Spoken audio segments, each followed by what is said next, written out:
All right, greetings everyone. We are live again. Dynasty Mirror Search for Uhuru. Thank you all for joining. We have a special guest, Fitzgerald Stevens, but he had to go do something. I don't know. He had to step away for a second. He had to step away, but he's coming. He's coming back. Guys, make sure you like, share, subscribe. Make sure you go to dynastymirror.com. Make sure you share the content. Hold on, let me show my chains real quick. My beautiful chains. Hold on. So here we go. Man, there we go. Okay, here we go. All right. Again, like, share, subscribe to the content. Go to dynastymirror.com. Also go to Donfo, DANFO .Africa. Not donfo.africa.com, but donfo.africa. Again, donfo.africa. Please go there. Guys, make sure you join the mailing list. No. Yeah, let me type in the right site. There we go, bam. Guys, make sure you join the mailing list. Make sure you subscribe. Make sure you do all that. That's the new tour company. If you guys don't know, we've actually rebranded. It's no longer Search for Uhuru.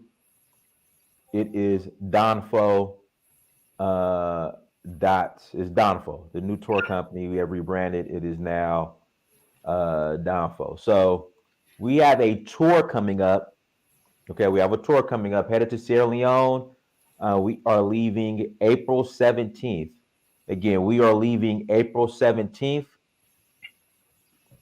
through April 30th. Okay, April 17th through April 30th.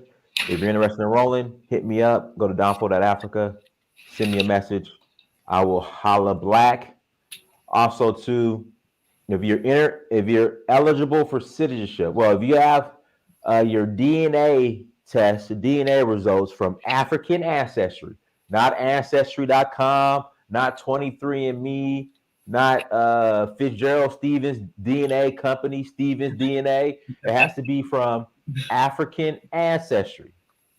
All right. If you have that, in fact, where's my passport? I just have my passport down here. Well, you guys see the picture of me with my passport right there, but I just had my passport, my Sierra Leone passport, here with me. Hold on. Is this it right here? No. It's upstairs. It's upstairs.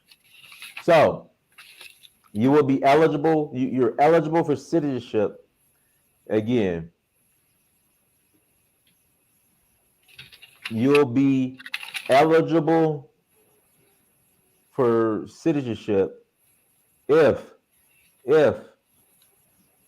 you have DNA from African ancestry linking you back to Sierra Leone. There I go right there. My passport with President Bio. Also, we're rolling to Nigeria in August for the Oshun Festival. If you're interested in that, hit me up. Give me a call.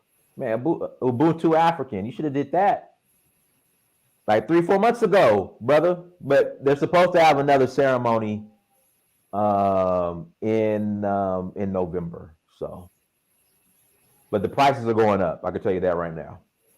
So again, if you're eligible, if you have your African ancestry DNA results linking you back to Sierra Leone, you're eligible for citizenship. Give me a holla. I'll get back to you, and we'll get you all up and running. Without further ado, we have Brother Fitzgerald Stevens on with us today, and me and Fitzgerald were having an interesting conversation earlier today. He sent me a clip this morning.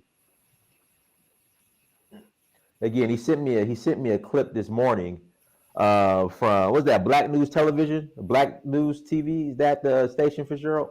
Don't forget. Oh, good afternoon, everyone, or good evening, whatever part of your world you're in. I'm Fitzgerald Stevens. I do not know I not remember the article prints. If you pull your email address up real quick. Yeah. I think it was. You can cite the source on that because but I think it was Black News TV. Yeah, Black News TV, right? Black News TV. What was the name of the article? It was, I think it was why are black. Hold on, let me just pull it up. Some to the effect black men are dying at a higher rate now. Hold on, you sent it to me. What? Did you send it to me WhatsApp, Fitzgerald? No, I sent it directly to your email address. Oh, you emailed it. That's right. Let me go to my email real quick. Something to the effect that, in fact, I'll go ahead and play it.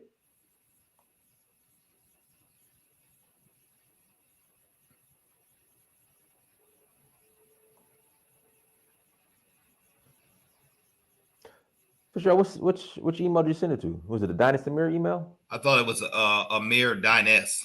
Oh, Amir Hollis Amir. Here we go. Okay.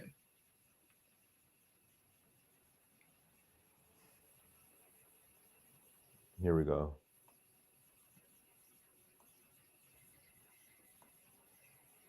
Here we go. Life expectancy of black men continues to decline.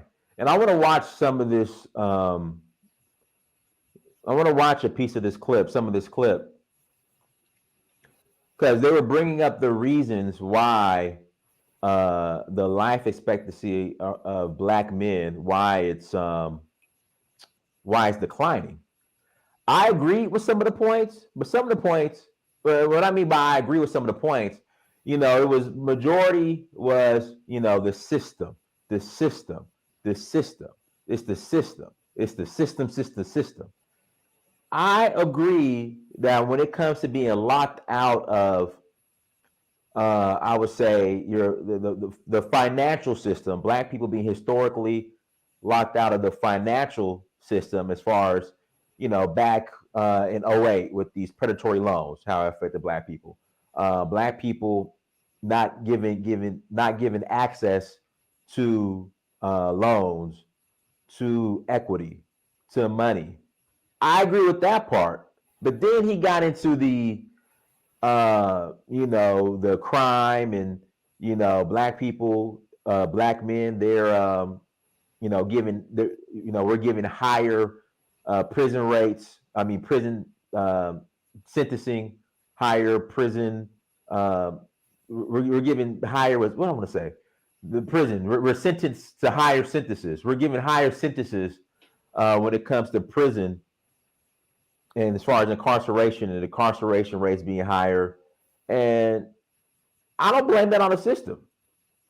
I think that's self-inflicted. And part of the reason why I said it's self-inflicted, because we black people were the loudest and wrongest, right?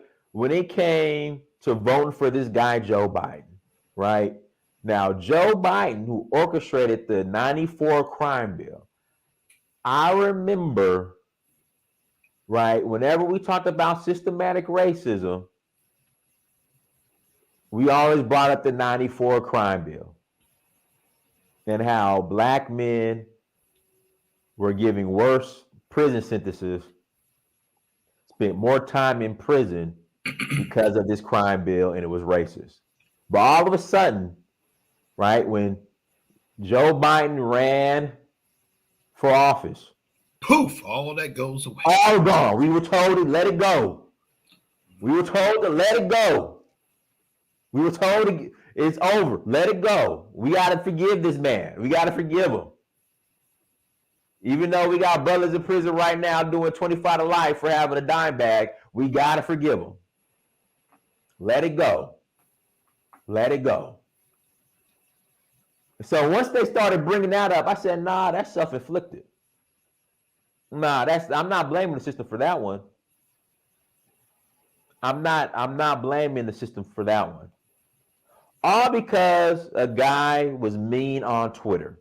So we wanted to let Joe Biden off the hook when it came to the 94 crime bill, all because a guy and what his habits on Twitter.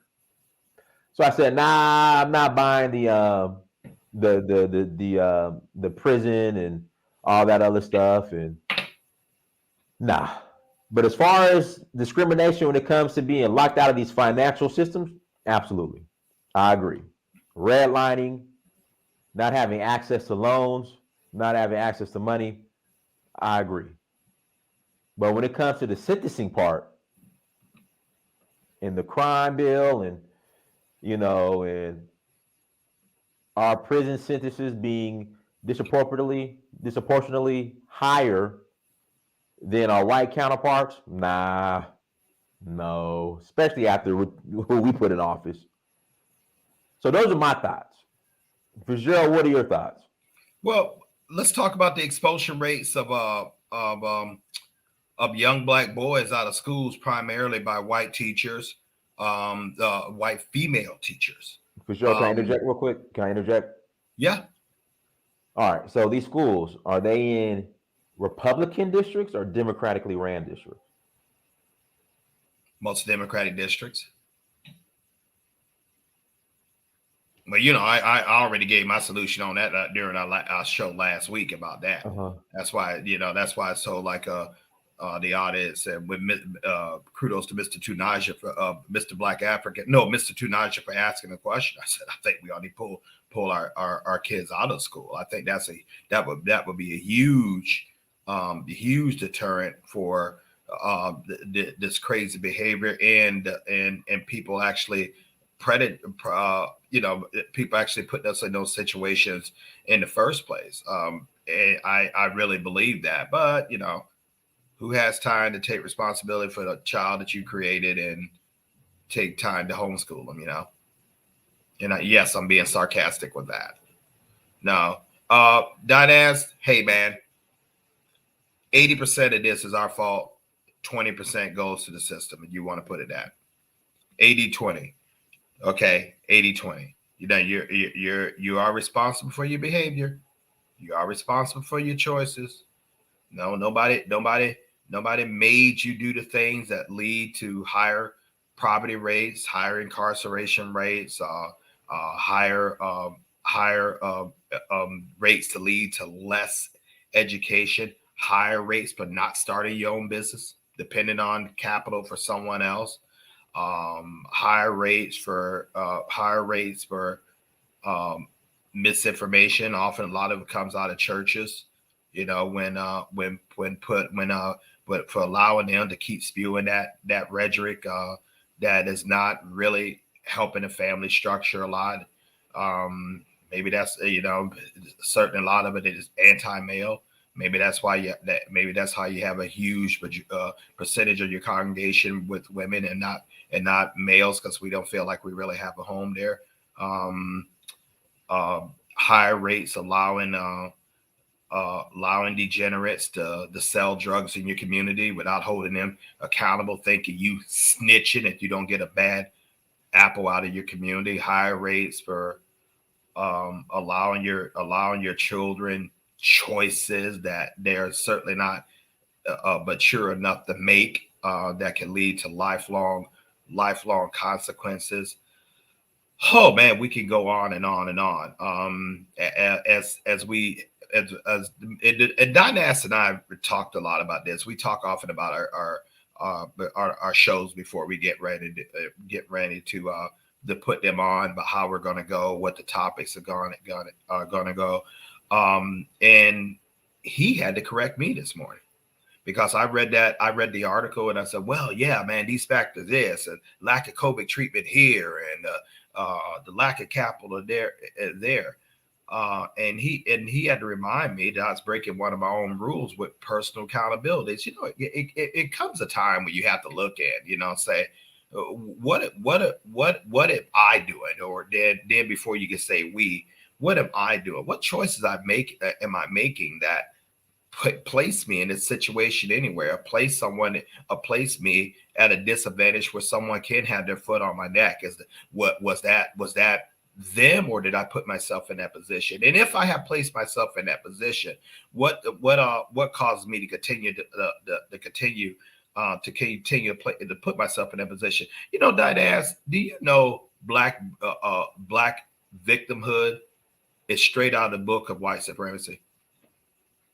It's easier for us to expand on that. Okay, it's easier for us to accept excuses for bad behavior, incorrigible behavior, if it's coming from one of our voices, as opposed to the so-called white supreme system. It's white supremacist. I'm not going to call it supreme in anything.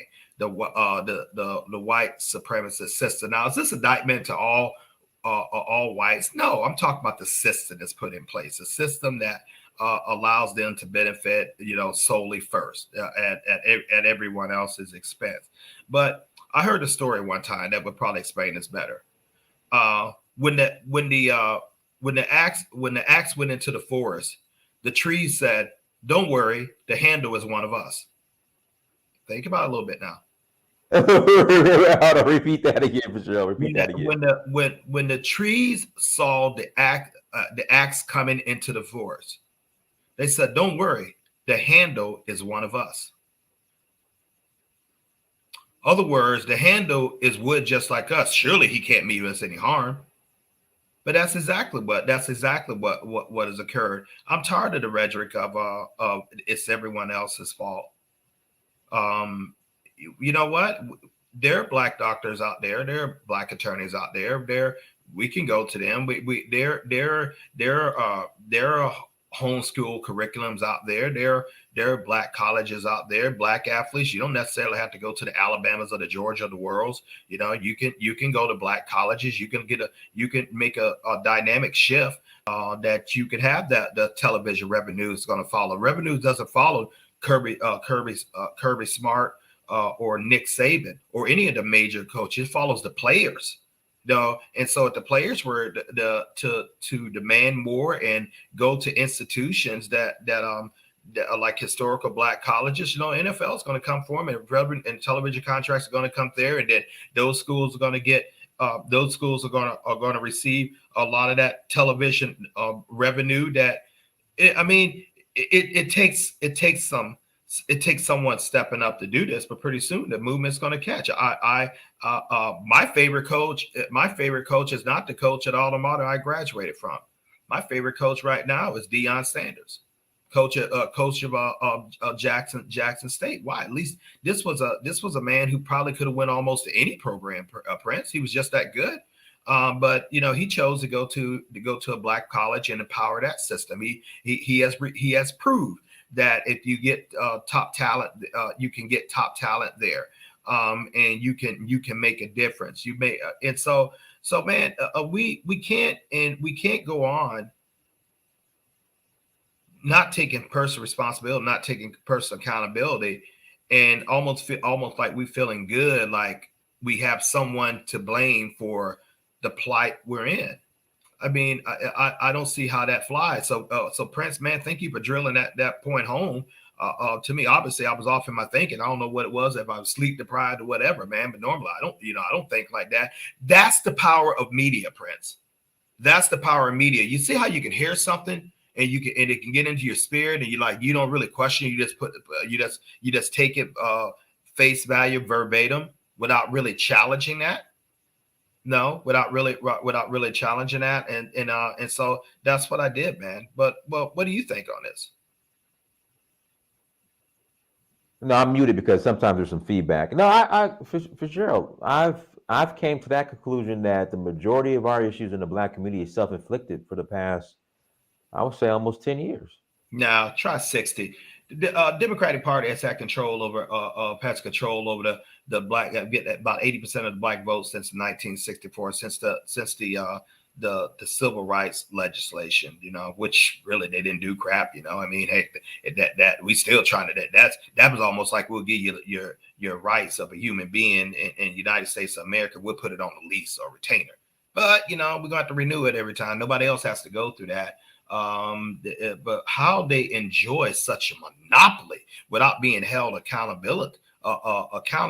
Now, accountable is beyond me. I mean, I truly don't understand it. I remember growing up in Alabama, and I guess my grandfather has seen a lot of stuff. No, I guess I know he has seen a lot of stuff.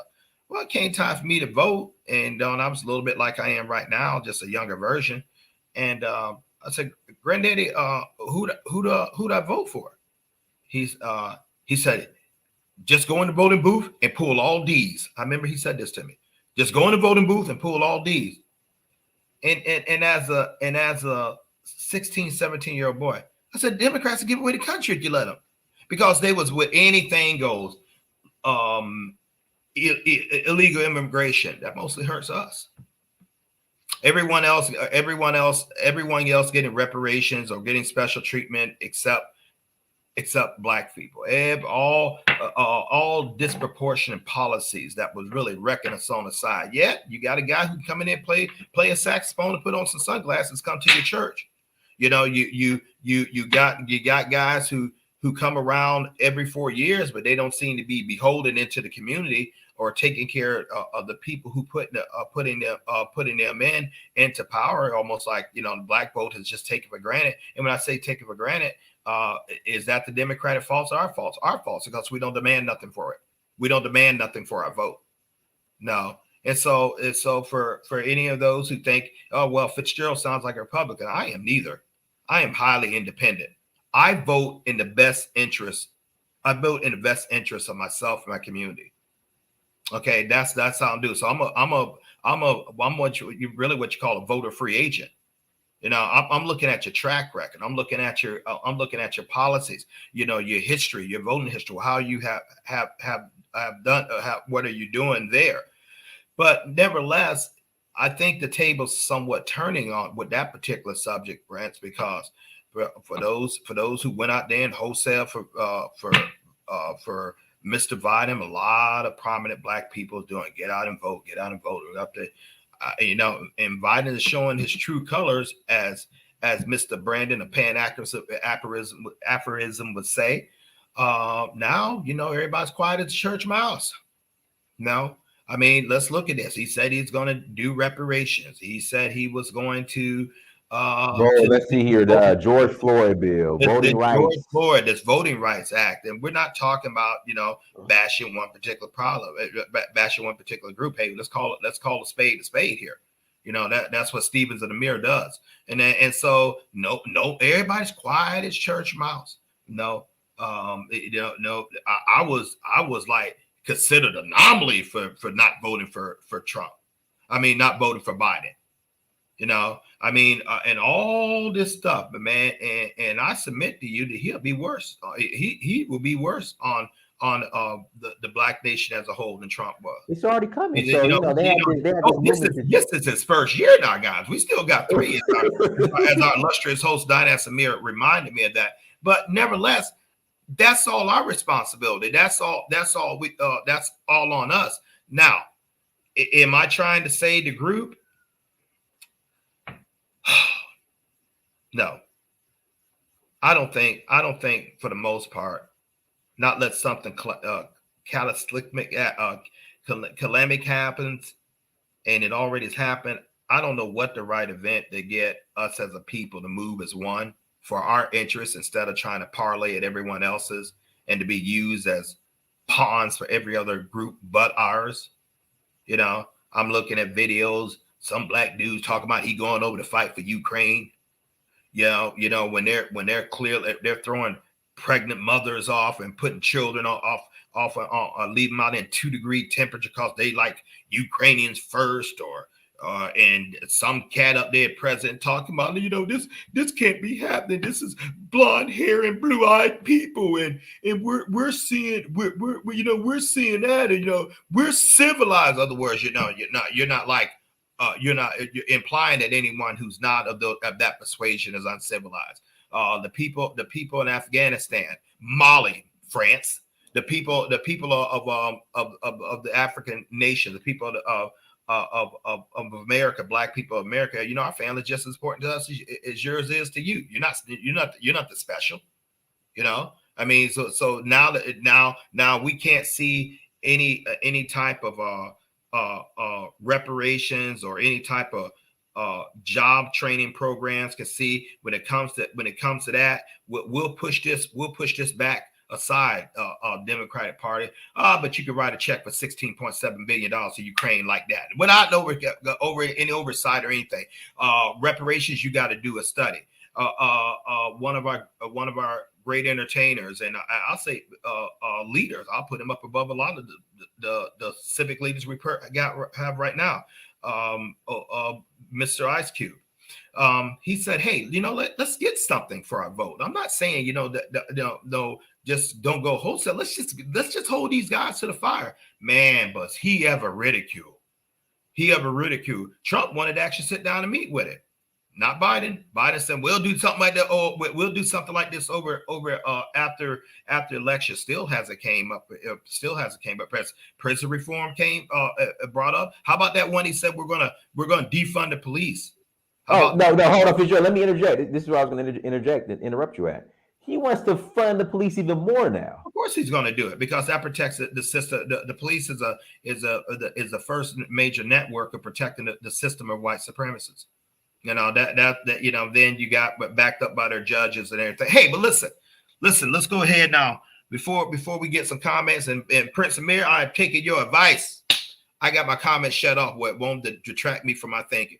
Okay, before we go ahead and say about what these guys are doing and look at this and look at that, before we fall right into that mindset that is going to keep continually bringing debilitating of horrific consequences to us. If we already know a system that is poised to our demise, to our watering down, to destruction of our families, structure of economic power. Okay, we already know where they're coming.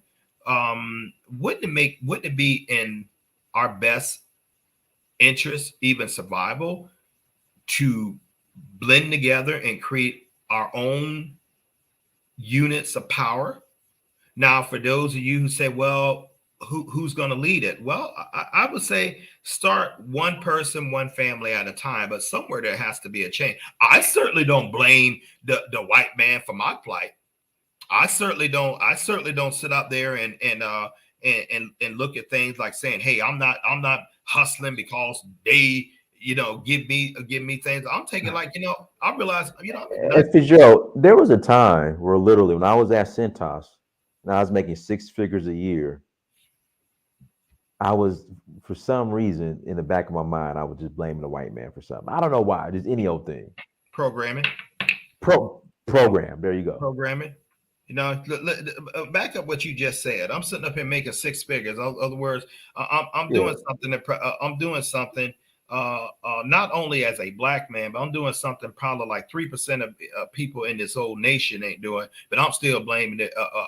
I'm still thinking that there's some white cat doing. Nevertheless, so what I'm dishonoring my hard hustle, my ability to get out there and fight and get those accounts and keep those accounts and spend all those hours up and all this stuff that that I have achieved because of my grind and my hustle. But yet you're still there's still somehow is someone else's fault. And the dangerous thing about a statement that came from this man right here that many of you didn't catch, but I certainly did, that is a highly educated man saying that. That's a college educated black man, a college graduate black man from one of the major schools in this nation, and he's thinking like that.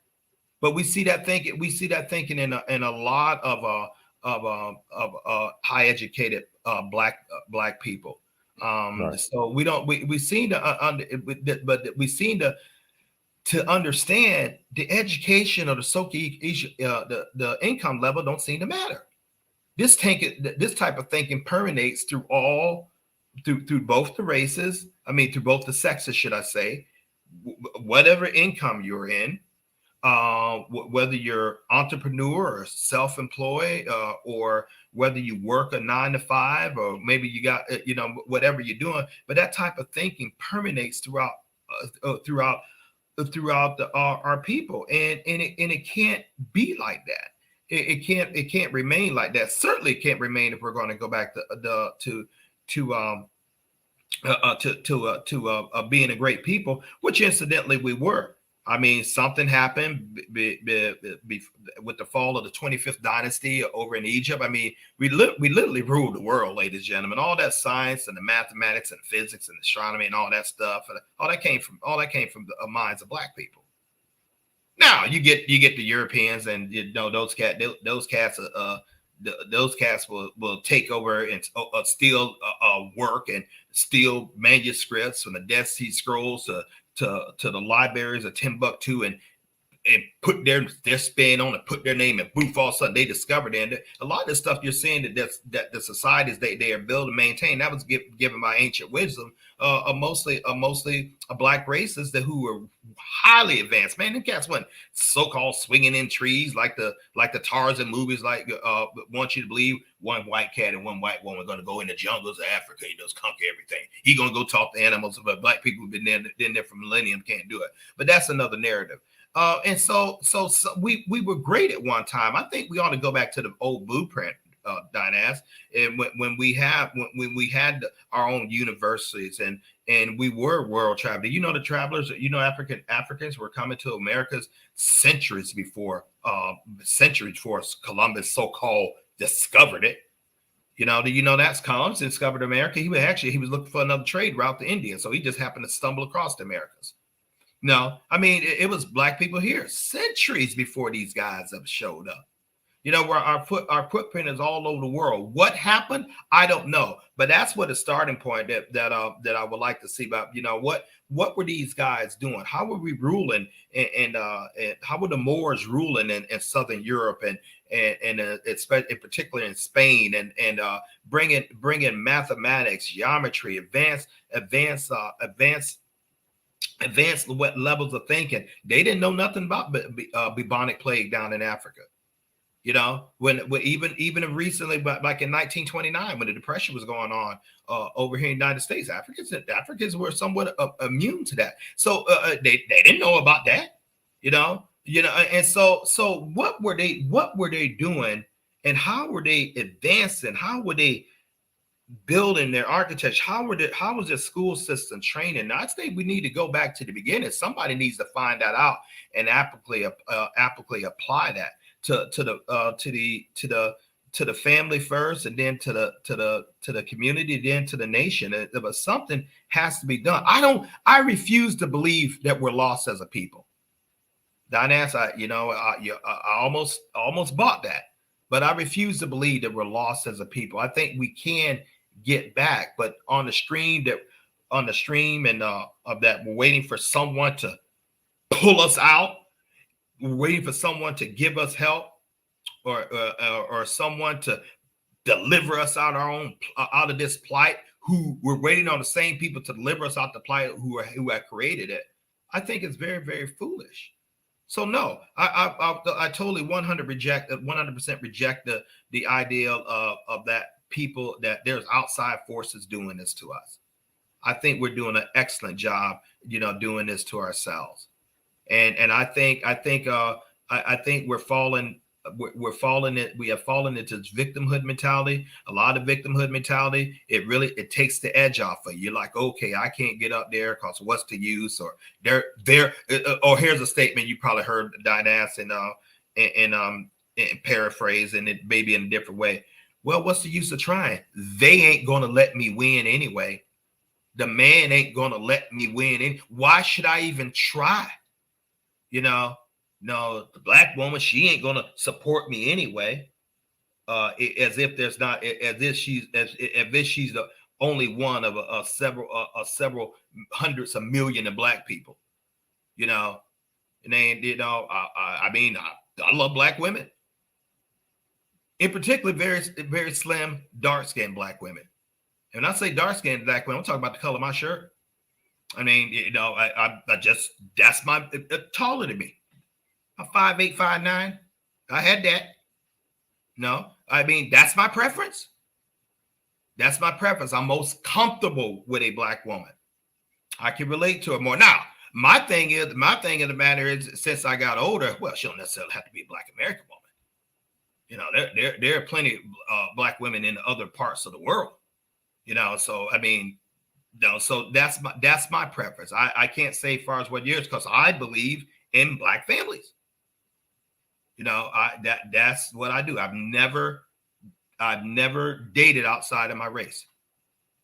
I mean, not that I'm against other races, but this is my preference. This is my preference. My mom was black. My grandmother was black. I have beautiful black aunts, nieces. That's just my preference.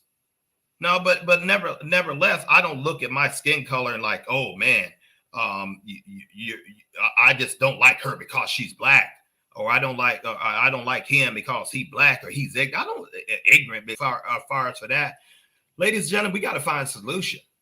And the number one thing, let's quit playing into this white prejudice mindset that tells us that makes us think that the black woman is against the black man and the black child is against the black elder and everyone else, because all that stuff is doing just taking self accountability away. So sometimes we got to do that. Hey, Prince, did the white man give you your YouTube channel? No, I built it. Well, I certainly had to build mine. I had to build my YouTube channel too. Did the white man give you your home that you in? It's a beautiful piece of real estate. I West End. I know it well. He give you that? No, I had to earn it. White man give you the gas that you use for your Porsche, which I told you not to buy? Nope. Okay, your work and your hustle and your grind and your intelligence, what maintains and keeps that. That's what gave it to you. Did someone give you your Nigerian Sierra Leone citizenship? Someone give you that tour company you hold? Someone give you your University of Georgia degree? Okay. So, ladies and gentlemen, get the point. Everything that I said to that man, no one gave it to him. He had to go out there and hustle. You know what? Other people had the same opportunity as Prince Amir, and other people had the same opportunities as Fitzgerald Stevens. Difference is we went out there and seized it and took it and still fighting to hold it. That's still fighting to maintain it. So we need to look at things from really take a look at ourselves. And are we really going to believe a media that we already know is slighting against us? Are we really going to believe these certain networks? In the media thing, we always come out on the bottom. Despite it's a statistical fact that black fathers are most involved in their children's lives. Never heard that before. No, they don't hear that much. When we look on certain programs or certain mindsets, mostly by black women. When I say that, I'm talking about this mindset over here in America. Black man ain't S. They ain't doing anything. I'd rather go out there and get someone out of my race. I may rather go out there and get this Caucasian as if they so superior, which was incidentally the first deadbeat fathers. Go back into slavery, see like that, see who was abandoning children, who's even putting children in slavery. That narrative was, it's not, they get a pass. But black men have to be held to such incredible high standards. And I don't think all black women are doing that. I think it's a small percentage who happens to get the most media time doing that stuff. Oh, the same thing with black men. Talking crazy and out of pocket about black women, how they don't support black men. Well, hey, I didn't grow up around that. I mean, I watched both of them. I mean, I watched the community I came from. They were totally in concert and support with each other. So I didn't even that rhetoric doesn't even fit with me.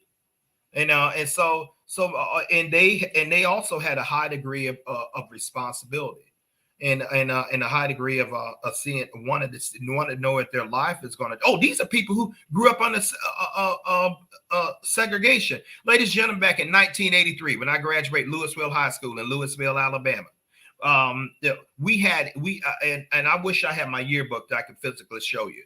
I was voted most likely to succeed and most studious.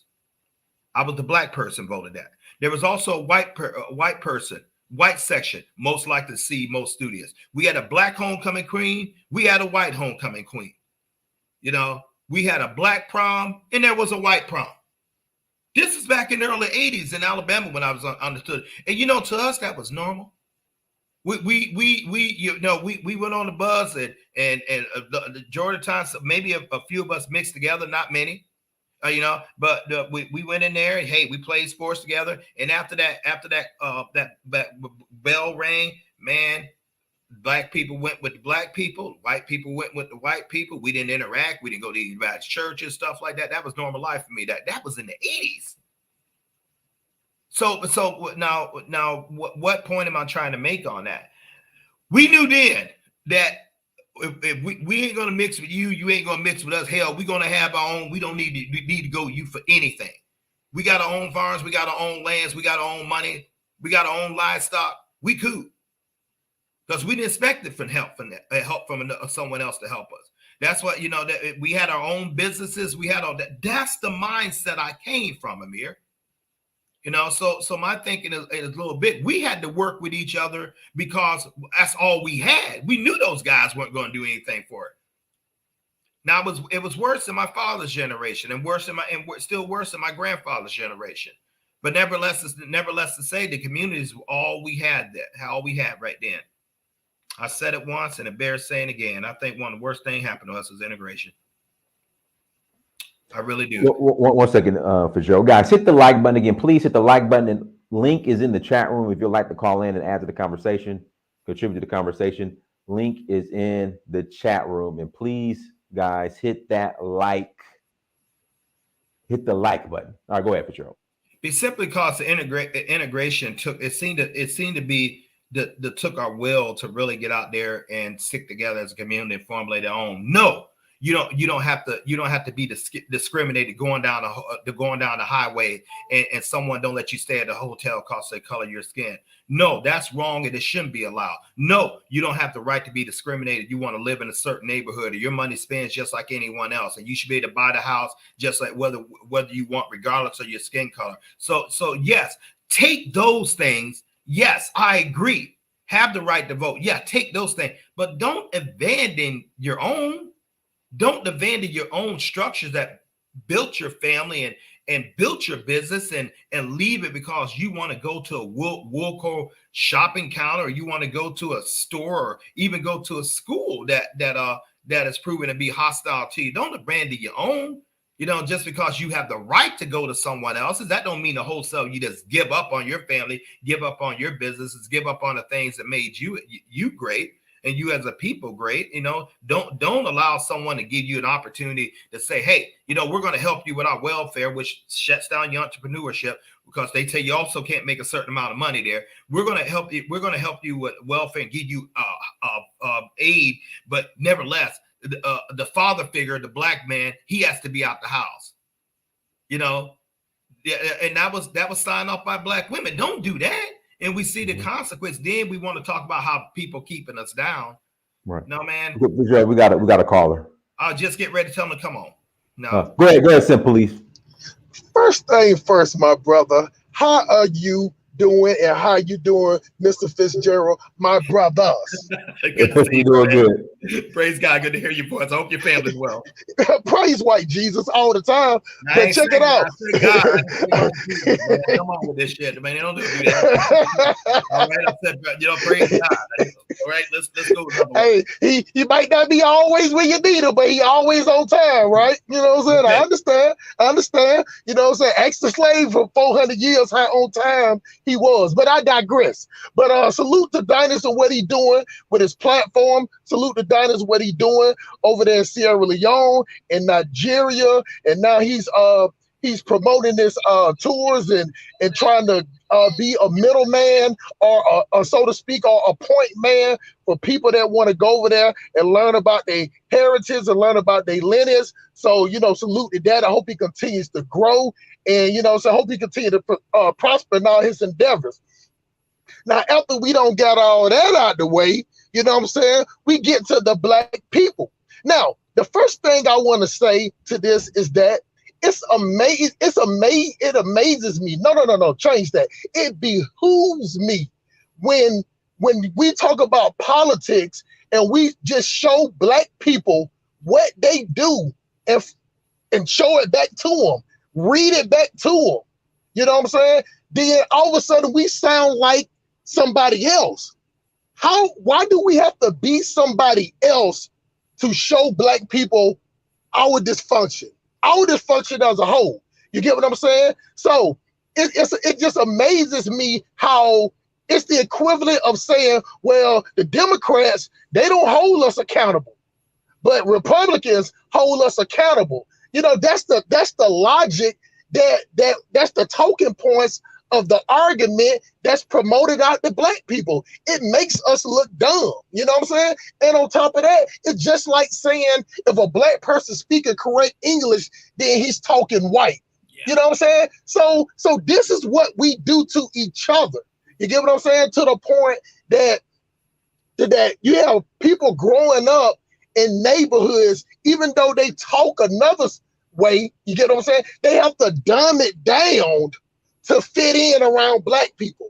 That's how it's operated in our community. I'll even go one further. I'll say my family.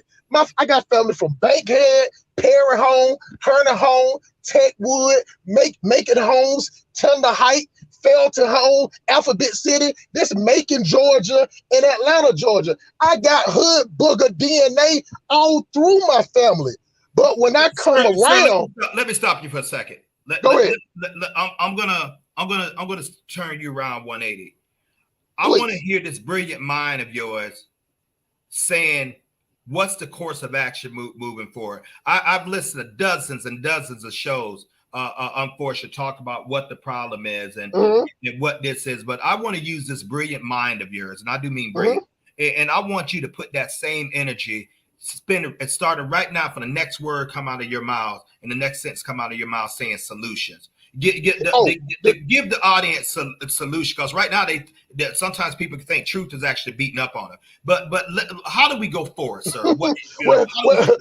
Well, by that last statement, we're doomed by example if the truth is beating us up. So you can't have a solution for a group of people that think that the truth is beating them up. So it's redundant at that point. So I'm the doom and gloom guy because I'm a business person. You and Dinas are both business people. You know what I'm saying? Business-minded people, and both of y'all have business. If you put the black race down as a business and put number one in STDs and HIV, number one in incarceration, number one in abortions, you get what I'm saying? Okay. Number one, and listen, so it doesn't matter about a solution. You can't give a solution to people that don't want to hear the truth. So it doesn't matter. The solution is in the complaint. The solution is in the problems. If I'm saying that we're number one in abortions, it's common sense.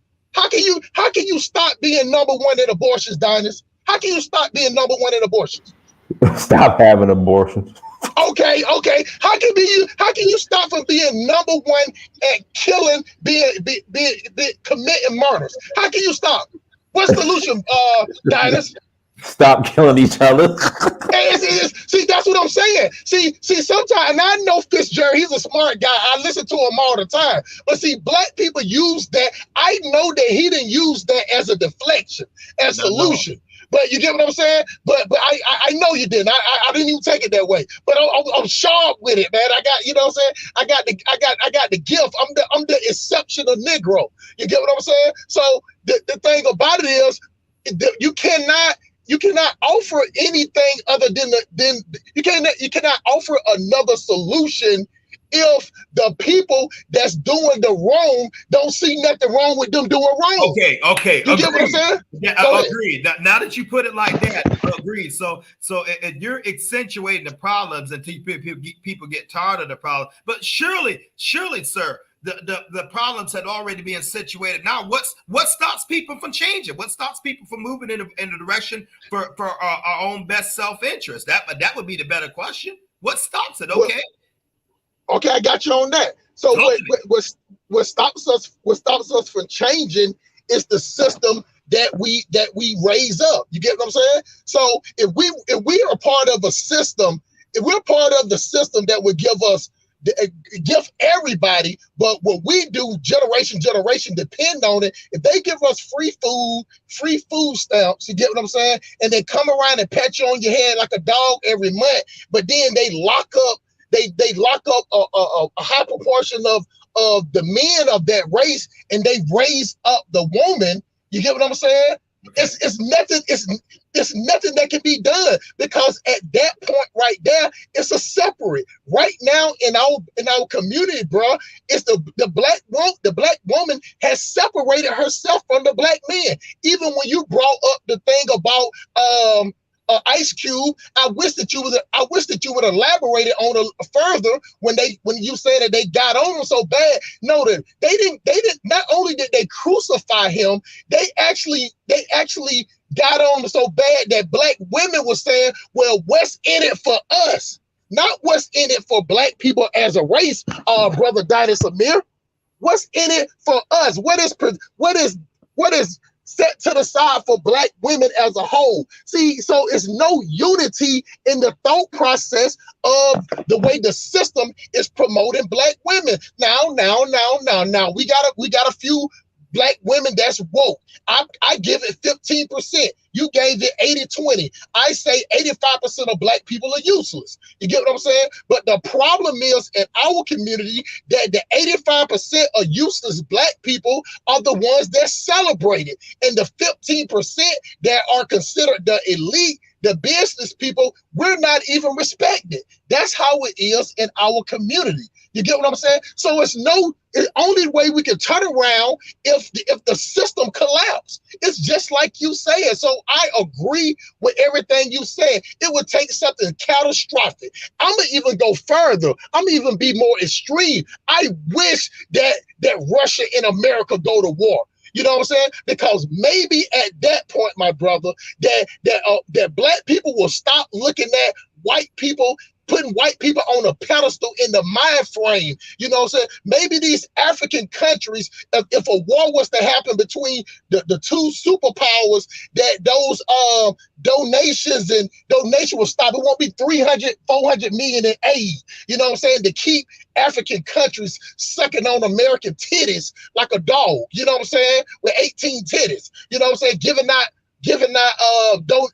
aid to all these countries, because if a war between two superpowers happen, if within martial law, all of that stops. You get what I'm saying? So it would take America to fall. It would take Russia to fall, because Africa cannot be a superpower as long as America is a superpower. One other question, if I may interject. Go ahead, my brother. Samir, do I have your permission? Fitzgerald, go ahead. Absolutely. Man, talk to people like me. Like, I don't know if I'm in denial. I don't know if I just holding on to this hope, but I can't get my 57-year-old mind around about, like, damn, we as a black people, we're gone already.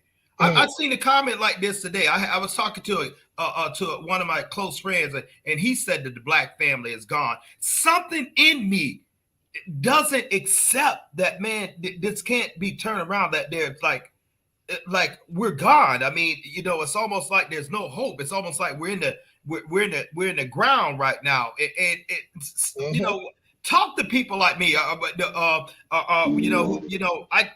Mr. Fitzgerald, can I give you the answer to that? Yeah.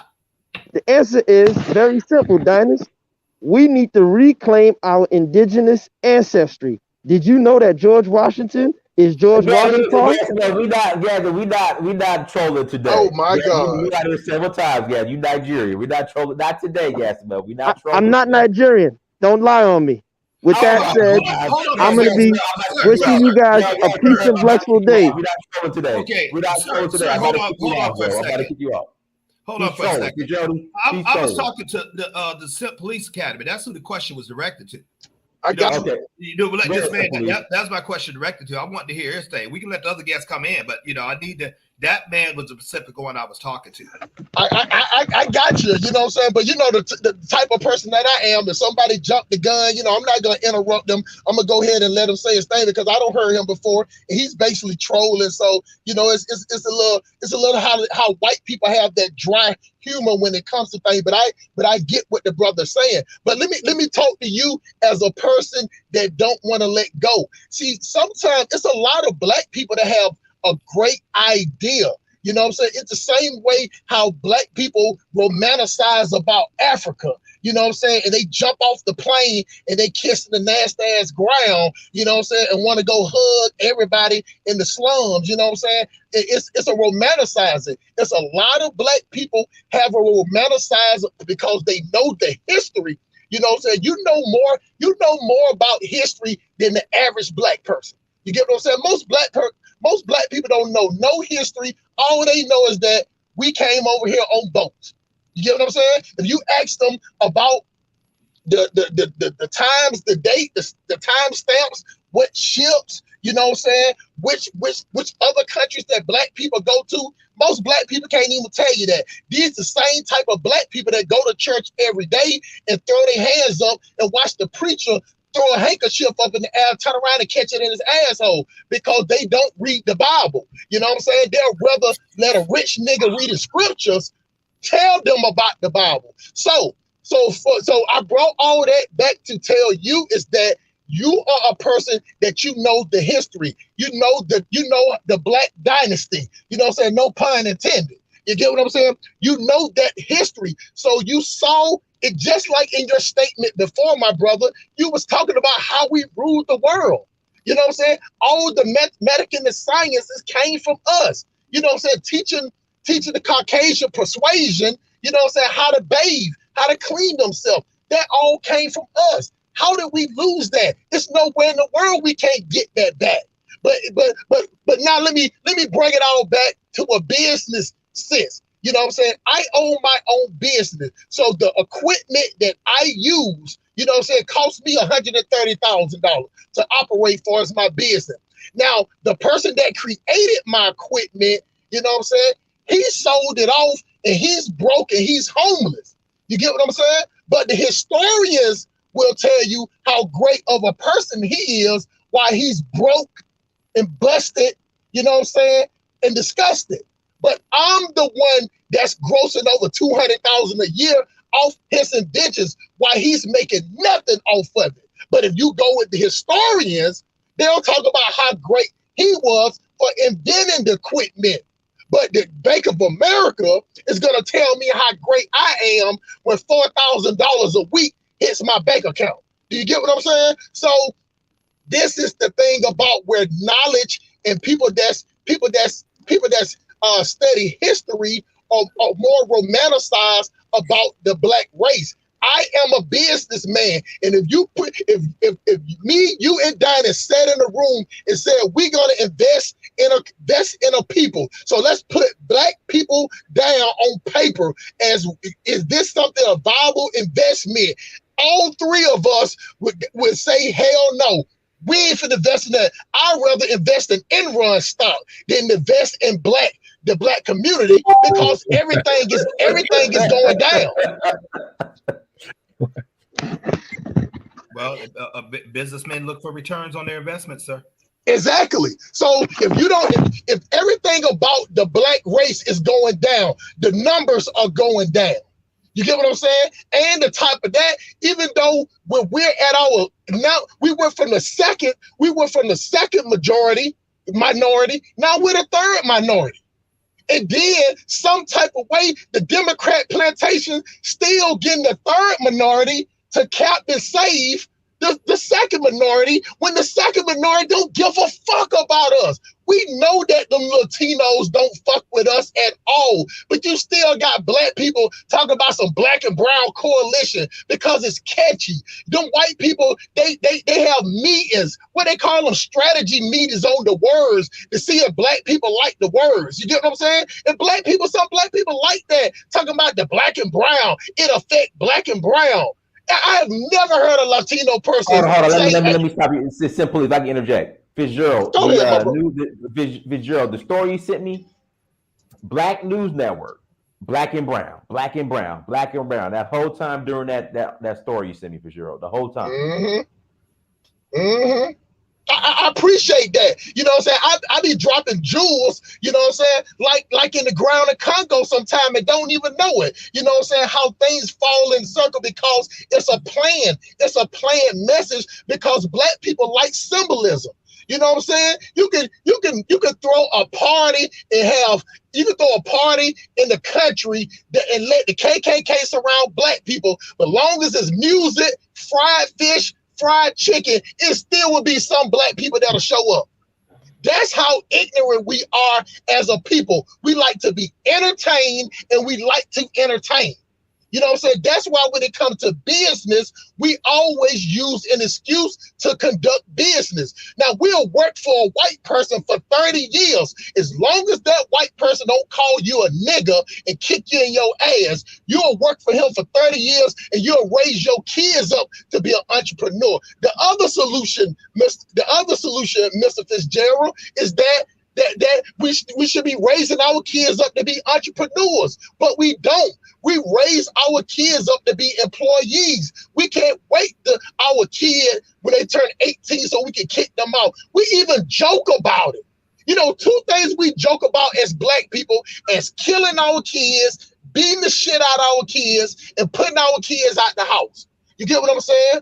And I know that it sounds like a joke, but Black people really feel that way.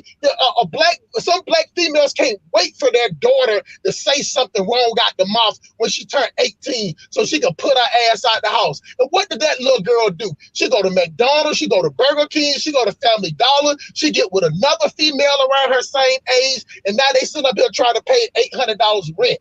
See, we always talk about what white people are doing too. Well, how about we keep our kids at home until they got enough money to start their own business, then kick them out? You get what I'm saying? We let our kids get a job, and the next thing we know, we're trying to figure out how we can take 10%, then 20%, then 30%. We as Black people will throw what we do for our kids back in our kids' face for a guilt trip to make our kids go out here and do wild stuff. Take any NFL player.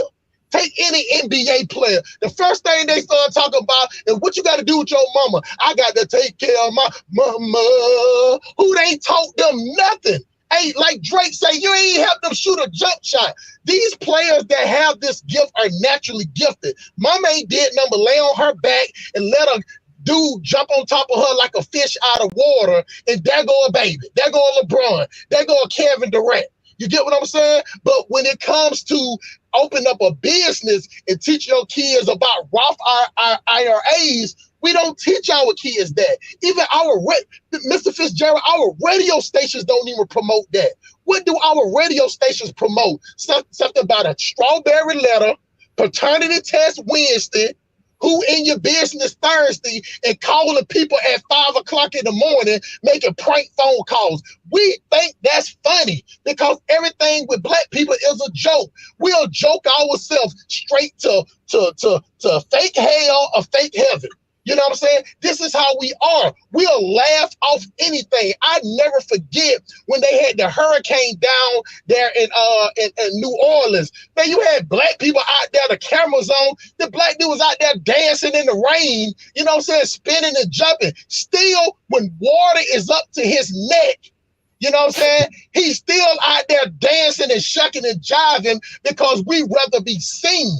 You know what I'm saying? We'd rather be entertained. That might be our viral moment, but we don't know how to sit back and save money because Mr. Fitzgerald, Mr. Dinosaur Mill, saving money ain't sexy for Black people. We don't think that's sexy at all. You know what I'm saying? We think on Friday, you know what I'm saying, we're trying to figure out how we can give away most of the money we just made.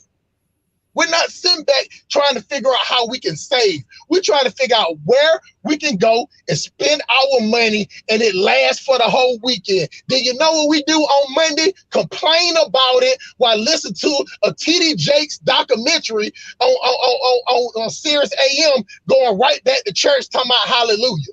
You know what I'm saying? I need to get my praise break before I go to work. And then we do on Friday, we do the same thing, rinse and repeat. You know what I'm saying? We repetitive at depleting our funds. It's no win for a group of people like that. And that's the majority. And the last point I'll give, and the number one problem in our community is that it's more dumb niggas than it is smart niggas. You get what I'm saying? And in the white community, it's more smart white people than the dumb rednecks. And even if you catch the dumb rednecks, they don't try to go mingle out there in Buckhead and Lennox Mall, but you'll take the brokest hood booger and supersized simp, You know what I'm saying? Homeless simp will be living on somebody's couch, will be out there at Lennox and Fifth Plaza trying to make white people respect them so he can buy a belt for $400. Guess what we do as a community? X. We got Andres. Andres, go ahead, bro. How you doing? How's everybody? How you doing, sir? How you doing, my brother? How are you, bro? How you doing? No, yeah, I was listening to what you were saying, before.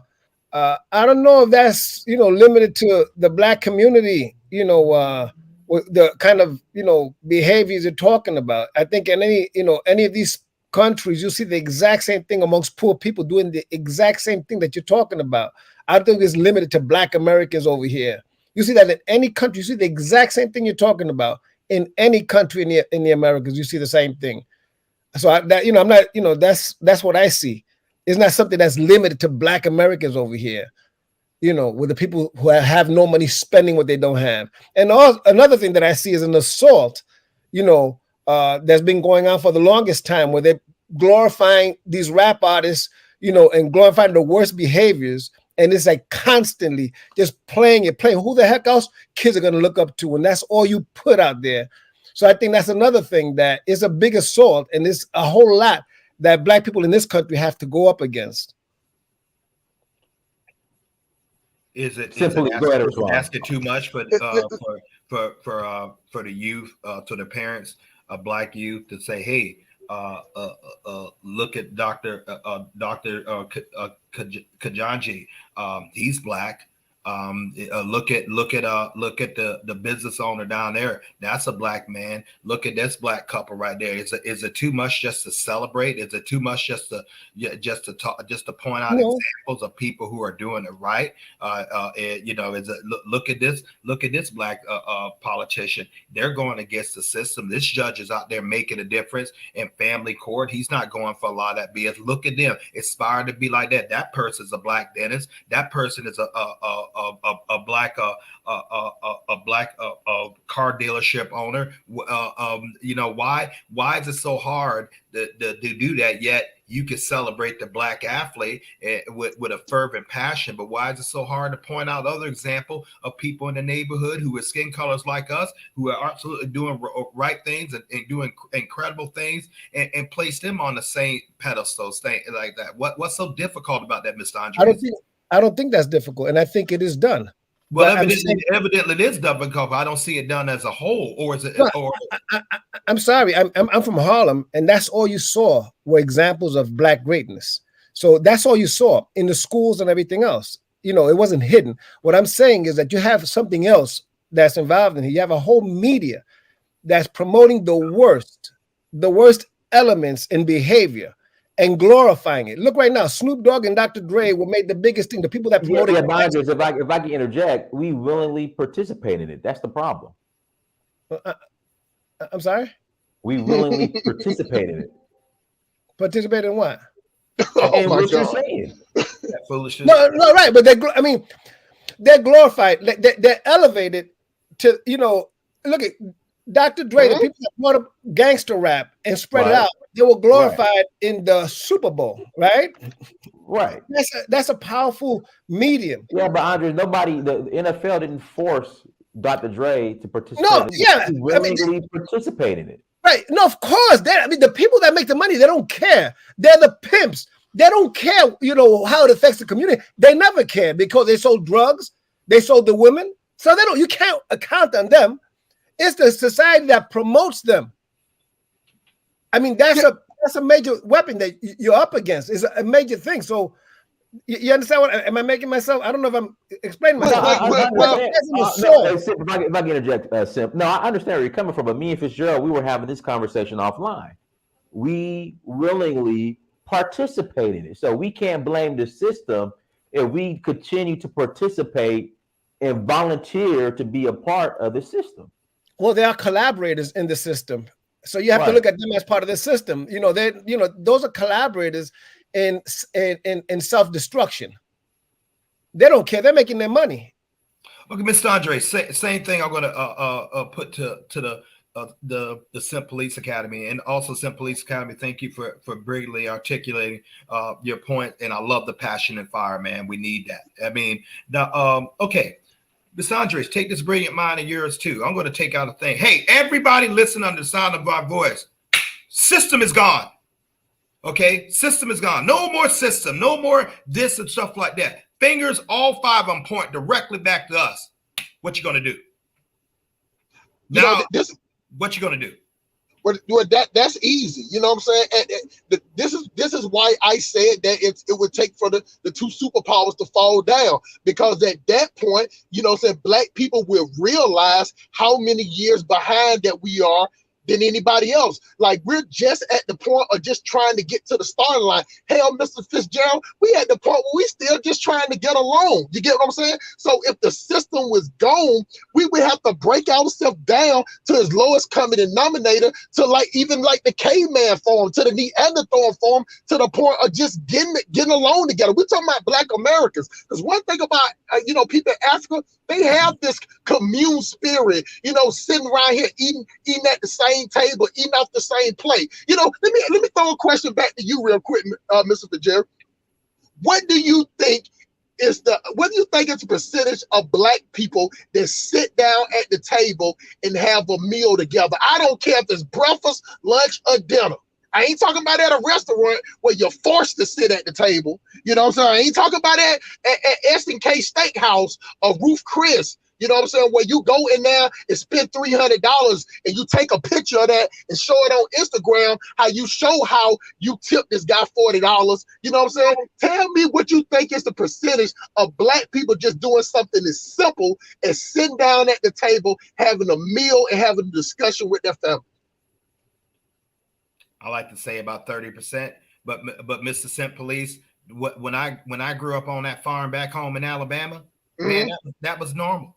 We normally sat down and, you know, as a family and ate and went on the patio and chopped it up as a family. That's all we had. Hell, that was normal to me as breathing. I didn't really see a lot of dysfunction until I moved away from the farm at 18.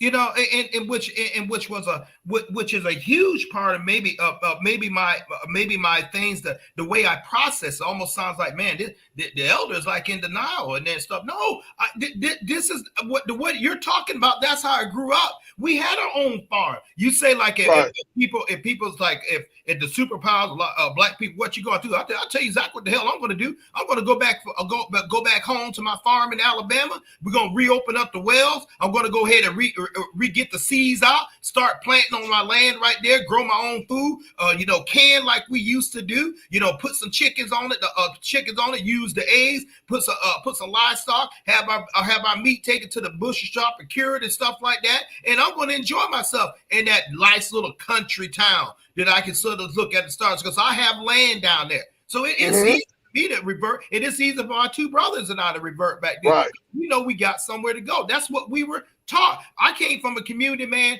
We didn't believe in people going hungry. The number one thing they want to ask, they asked you was, who your people? That was a cool word down there. Who the sense down there? Who your people? In other words, your family good, you good. Boy, can take stuff up here. You're going to get something to eat. Now you ain't going to sit around here not work and not contribute. You're going to do that. But you know, we paying rent, children paying rent to parents. The hell, y'all, what are you talking about? I saw that when I left. You know, and actually, I was empowered by my family. You know, when I left home, they said, "Son, you can always come back home. You got property here. You got land. And that still sticks in my head. And so maybe I do think a little bit different. I don't think I'm naive, but I saw what the power of community means, because that's all that we had as a black people down in the community. All we had is each other, because we knew these cats didn't want to deal with us. And guess what? We damn sure didn't want to deal with them. And we make sure that we put ourselves in a position where we didn't have to. Now, I ain't talking. I'm talking about jobs. All of us around there were self-employed. You know, all worked on the farms, and the families worked down there and had the farms to pass to other people. Now something happened after my generation and the generations come out there. They don't even want anything to do with it. They think that nothing to do with it. And it's getting sold for peanuts. Heritage that people have worked out. And yes, I'm passionate about this. Heritage that people bled and sweat and put their blood in. Family's been in people's land for 100 years. The whites, they sell it. But the black people selling, hey, just go ahead and say, I don't even go down there anymore. Man, for the first time on this stream, I'm literally crying inside, man. And I'm holding back tears now where it can't be seen coming down my face, primarily about what you said. Because it's sad. I couldn't disagree with a thing. But still, that shredded me. God damn, I can't. These are my people. I can't give up on them. To give up on them to be to give up on me. It got to be the way to get the hell out of this. It got to be, somebody got to turn the light switch on, and it's going to wake even day. How much hell and calamity do we have to go through so someone say, no, enough, I'm going to vote in my own interest? I am literally shedding tears and fighting to hold them back right now, particularly off of what you said, because I know it's true. Mm-hmm. And then about what do I do at 57 years old? Throw my hands up. Okay, let me take care of me, and let me go out there and go to Africa, go down to Cologne, Panama, and get me someone down there and live my life happily ever. But I'm that cat. I always got my neck turning back around. Come on, guys, we all can win. All of us can win. Good God, man, I'm just grieved. I mean, Simply, real quick, Crypto Black, go ahead. So, Dias, thanks for having me on the show. What's going on, everybody else on the panel? What's going on, my brother? How you feeling, brother? Man, I agree with all you guys, you know what I'm saying? And but I know I'm all about solutions. So I know Mr. Fitzgerald Stevens, he said, what's the solution? What's something we can do? For one, us men, us black people, we can actually take over the transportation business. It's nothing for us to get in and, where you want to say, you know what, let's get them by the jugular. We can literally take over the transportation business by literally just first starting off, driving the trucks, right? Where people that's come out of jail can get that, because a lot of times brothers is like, hey man, I'm having a problem with my CDLs, this and that, blah, blah, blah. I mean, having a problem getting a job, whatever like that. But it's an industry where you can get into, right? You know what I mean? And where you just driving, And after a while, what people normally do. After a few years, they learn the system, learn the dispatch, learn everything, and they get their own trucks. You know what I'm saying? So they first start working for a company. It's not a 4 or 5 year thing. This is a 50-year plan. You see what I'm saying? Something as long. And then if you do have a problem and you see what happened with the Canadians, right? And you see something very small happening now, what happened? They get mad. They shut the industry down. And the country pretty much fall to collapse if they don't treat the people right. They don't get their way. See how fast Canada changed everything when the truckers came out there and did their thing. Something that was going on for 2 years. You know what I mean? With the mandates and all this other stuff. And once some truckers came out there, they started shutting everything down. Suppliers couldn't get to stores, and they were shutting just bridges and everything down. Guess what? They start listening. So if you get them by the jugular, something that's very simple and easy to get into, like let's just say trucking. You know what I mean? And everybody rely on just logistics. Everybody rely on logistics, period. You know what I mean? And once you get that, you say, hey, y'all not treating my people a certain way. You might not be getting your Amazon orders. You might not be getting your food, at this certain time. Everything going up, your oil, your gas price, everything is going to be shut. We're going to be shutting this down. Then people will start listening to you. So that's one solution right there. Another solution for our women, they got to take over the hair business, the beauty business. They can take over the makeup business. You see what I'm saying? But it's a collective, effort, and it's not going to be overnight. I think the biggest problem with us is we want things instant, and obviously I teach about finances and crypto and everything like that. A lot of my students come in and what they want to do, they want to get rich quick, just like that. And I say, hey, it's going to take time. You see what I'm saying? So I think once we got that mindset of, hey, look, and we got to separate from the crazy people, like the Simp Police talks about, you know what I mean? And really smart brother, everybody on this panel is smart. And like you said, what we got to get away from, like you said, the hood buggers, whatever, we got to get away from that. We can't be with those same people, can't be in the same room as someone like Dynas, someone like Fitzgerald, someone like Simply, someone like Andres, someone like myself. They can't be in the same room as us. Listen, we're going to be the think tank. We're going to be the minds behind it. You can be the workforce behind, what we're going to do. But you can't come in here making decisions when you're not educated. Or if you're troublemakers, you got to go over there, and whatever happens to you with white supremacy happens to you, period. Thank you, sir. All right, Jughead. Go ahead, Jughead. Go ahead. Hey, welcome, Brother Dynas. Welcome from London, UK. Brother Stevens, Academy. Welcome, brother Jeff. Crypto Black. Good to have Andres, you. welcome, brother. Yeah. I'm at work. I'll keep it short. I'm at work. Yeah. I'm calling late to hear the discussion. The title was very provocative. What can we do for black people? Should we leave them behind in America? I'm from the UK, so that doesn't concern me directly. But as a person that admires FBA, I'll say no because look, we still got time to make this happen. But as a Pan-Africanist, which is what I am, consider myself, I'm Nigerian background, but born in the UK. To me, Black Americans are the most conscious blacks on the planet, most progressive. That's a fact. Last 20 years, Black Americans have done more for black people globally than any other black nation. That's a fact. As a fact. So as the tip of the spear, which is what you are, I think that Black America must go back home to Africa, the fatherland, and do what they can. But you got to start where you are first. You got to start where you are first. Build yourself up there where you are first, and then, like Simple Academy, Peace Academy said, and then empower yourselves and then move forward. I mean, here in the UK, we've gone on straight for the last 4 decades. We've been individualistic, selfish, bourgeois. We've made no progress in the UK. Hence why I'm on your platform, Dynas. Because here in the UK, over here, a lot of bunch of fuck niggas. I'm telling you the truth, man. UK have done nothing. Within 8 decades, they achieved nothing. Think about first. I'm at work, man. I'm at work. I do apologize. I'm distracted. Yeah, we've been in the UK 8 decades. Look, one building that we own. Let me ask you this, because a friend of mine was bringing that up, how black people in the UK, not to beat up on you guys, have established. Well, black people in Europe in general, well, black immigrants or people who immigrate to Europe have built no what's the one institutions at all. Correct.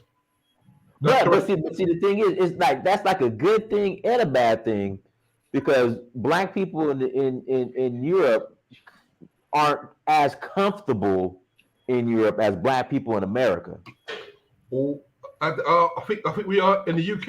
I think we're very comfortable. That's the problem. We're too comfortable. Let me give an example. You think so? Let me give an example, my brother, Dynas. No, we got in the UK. Black people have a lot more access to money collectively. We've got a lot of wealth, right? Now, if you come to UK, Dynas, you see built up by Turks, Bangladeshis, Indians, Pakistanis, Greeks.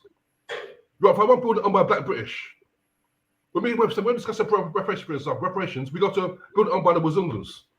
That's disgraceful, man. What's that about? That's terrible. 8 decades. No, I mean, individually we've done well, individually, but collectively we've done nothing. East Europeans have been in Britain for the last 2 decades. They've only got 3-4 banks. You see Lithuanian banks, you see Czechoslovakian banks. The one Black British bank. That's disgraceful. So I've had it's our best in talkers. Don't forget, in white supremacy, as an individual, you can't defend yourself. Look at Bill Cosby. Man was almost billionaire, and 50 lying white bitches took him down because actors as a collective with a corrupt judge and a biased media to take him down. Your individual success will protect your individual. Will protect you from white supremacy. Look at Michael Jackson. Look at O.J. Simpson. No, it's about the collective, not the individual. Let me calm down now because I'm giving them a stroke. Sir, when I look at black Englishmen over there in London, you guys seem to have a similar race problems over there too. But I don't, I mean, you seem to have discrimination over there too. Hell, all of Europe seem to have a real big problem right there, as they learning out right now as far as with Ukraine and stuff like that. But why? I'll tell you, Fitzgerald, you're right, bro. Damn, man, I mean, no, look, bro, you're right. In the UK, woo, boy. See, bro, see, I'm 2 years younger than you. I'm 55 years old. Frustrating, very frustrating. Yeah. See, I grew up in the 70s as a child. In the 70s, it was bad. It was bad. See, if you're a black person in America, in the UK, if you're going to fight you're in trouble. If the police won't help you, you're on your own. But the last 3 decades, we've gone soft. What it is, my generation were hardcore. We had to be. But the last 3 decades, the black people have gone soft. It's assimilation. It's assimilation. That's what it is. Assimilation. We become individualistic, bourgeois, selfish, and cowardly. That's what's happened. Last 3 decades. That's what's happened. Brother Dynas, Brother Stevens, Brother Sip, Brother Andreas. But hence why that's why it does matter. Those which is as a core group, a core minority, keeps moving. In your country, in 1772, 2 men, John Hancock and Ben Franklin, were upset with the British taxation system. Right before his later revolution, but I started with 2 men. 2 men. In 1772, Ben Franklin and John Hancock. So there's hope, man. There's millions of us, but now we're coming together now. Thanks to YouTube, thanks to social media, we're gaining ground now. So there is hope. There is hope. But we haven't got much time though. I think we've got about 2-3 decades because why not China bought Africa and the Caribbean? If they bought Africa for a few more decades, they own it. We're done. We're done. Once we become tenants in our own land, they're going to remove us. By the way, Dan, that's my mom. That's my mom's town. Gentlemen, I want to address the issue right here. Unfortunately, I broke down and switched my phone where I can look at some of the comments. And I want to address a very, very important one that I've seen. It's almost like I'm not really concerned about what's going on over there in England or in Africa. I'm concerned about America. Good people of this global audience, don't you see that black people all over the world, we're all connected? What happens to my English brothers and my African family definitely is going to affect my Canadian family, my Caribbean family, and my South American family, definitely my American people. But that's one of the first things. We have to move as one. We have to move as one. Hell, if I can get that conveyed, we could change all our situation within a week. Yes, I said a week. If I can get the one mind, one heart, one movement for the global black people, conglomerating our resources, demanding trade alliances with our other partners over there, putting our minds, now, yes, I'm very partial to my African American thing, because I think we're the spearhead of the black movement. For those who get ready to shoot me down, okay, show me another group who got more fire, more entrepreneurship.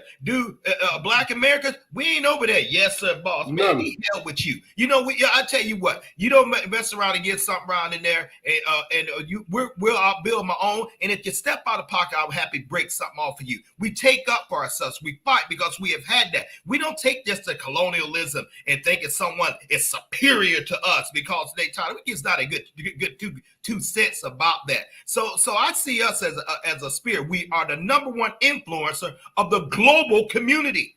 Facts. Everyone wants to intimidate African America. Everybody want to shine, but not a grind. In this respect. Now, if I can get that mindset over with Africa. When Africa, I'm talking all the way down from North Africa to South to East to West, and I can formulate that with the South Americans, the Mexican, the Mexican Africa. If I can put a conglomerate where we can get a head down and where we can say like, okay, we're gonna pull. If I can send Crypto Black, hey, let's get this man. Let's start like a GoFundMe, and because this man is giving vital information in cryptocurrency. And yes, I'm saying it. Vital information is cryptocurrency, which incidentally I'm subscribed to your channel, sir.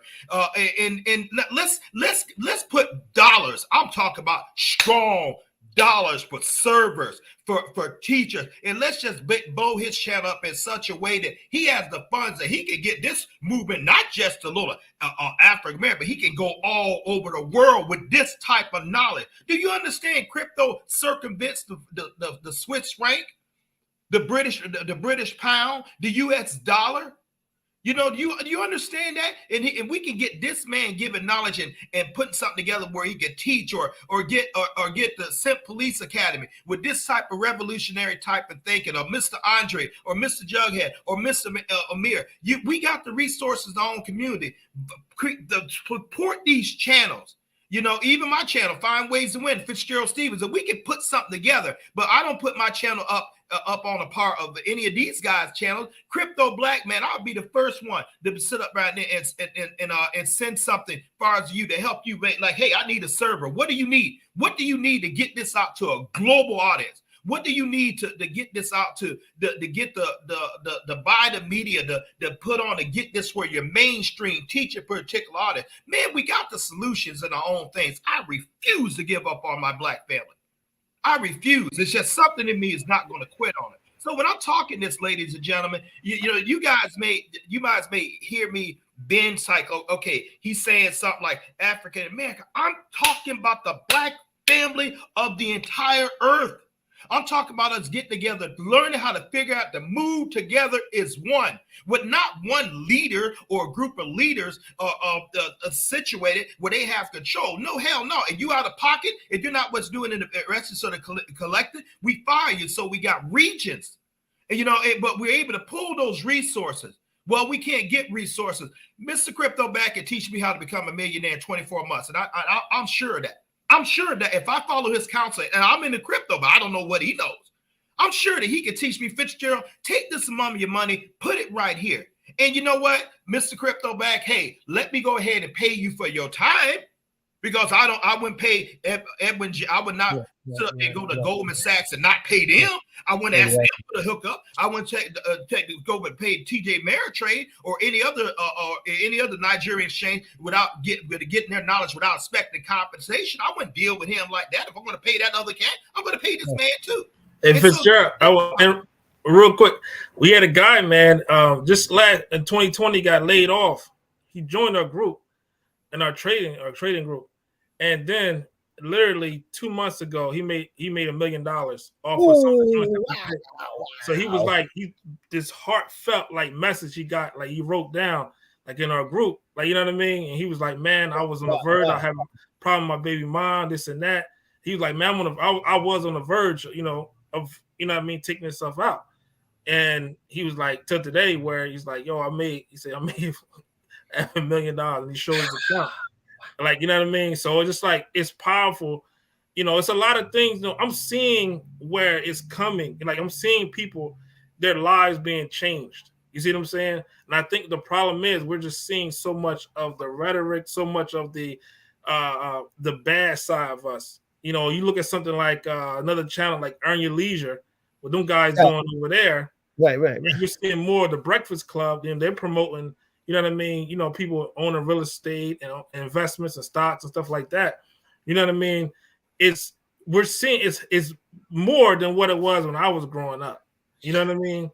Because it was all about shooting and killing, or who was the biggest pimp. And I mean, I'm from Jersey, so it's all about, we see a lot. I live in a community where we built like a 10,000 square foot youth center. It's a black community. You know what I mean? And who's running it? 2 black sisters is running it. You know what I mean? So, it's ridiculous. The youth center they just built. So it's just like it's being built, but it's not being promoted. Like that, what they did and what we got here it should be all over the news, but it's not. You know what I mean? Agree. I agree, but once again, now I have to address this issue. Once some person, and I understand their heart.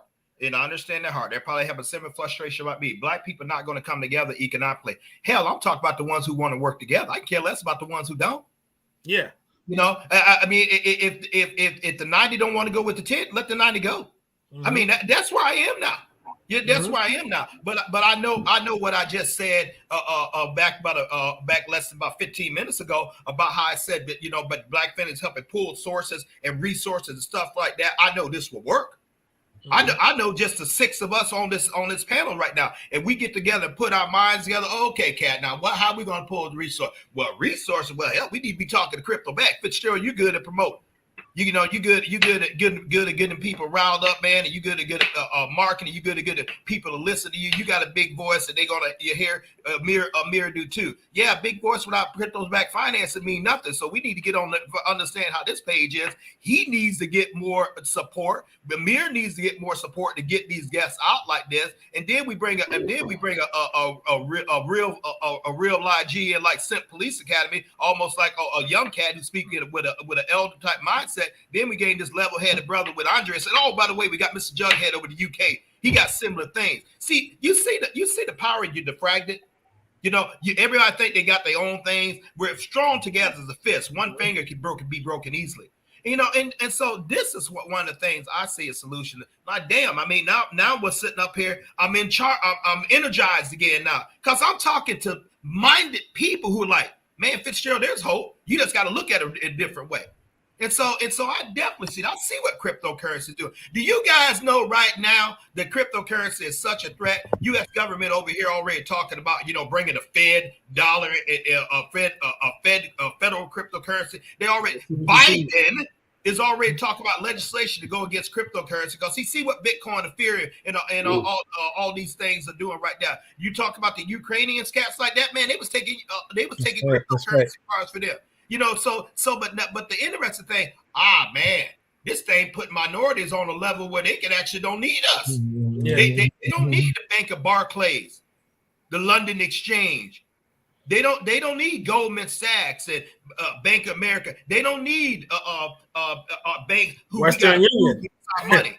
You know, and we snatching directors out, you know, and just to prove that it's our money and stuff. Oh, they can go to a decentralized currency exchange and they can trade this all over the world. So now, but it's just as powerful in Zimbabwe as it is in America. This is crypto black, and then as far as territories, right, he could teach. And man, this stuff need to be taught. And yes, I'm advocating pay this man. Okay, we can support the man, get the channels and everything like that. We can support the man, you know, we can support Amir for his counsel. We can support me for my counsel and everything else. Pay us just like you would the other. Of course. You know, and that demands a certain degree of respect. And you know, and if we have something in there that we feel that we have a grievance, let's take it up with the owners themselves or his board. Don't put it all over for the world to see what we're doing. Stop black people telegraphing our moves to your enemy. We can solve this, man. So Dinas, I'm not gonna get. I'm gonna stop talking, man. Just listen to it. But I feel good now, man. I feel like, dang, there's a breakthrough. And if you disagree with this, let me know. See, Mr. Fitzgerald, that's the thing. And that's why I don't surround myself with the people. I got plenty of family that's just ridiculous. You know what I'm saying? But when you surround yourself just with people, when you're a kid, you had to be around, and you know, you had to be around your family, your dysfunctional cousins. You had to be around the crazy people in school, whatever, and da-da-da. But when you're an adult, you can pick your friends. You know what I'm saying? You can extract the people that don't need to be around. So, and that's all I do. Surround myself around people, like-minded people, and people that want to get ahead. People that say, listen, I want to be a millionaire, and this is how I'm going to write it down. This is how I'm going to get to it. You see what I'm saying? And these are people that, you know, you got to be around because, and then what you do, you get fired up after that. Just having a few conversations. Then you fired up. You got it like, okay, this is assignment, and that's time to go.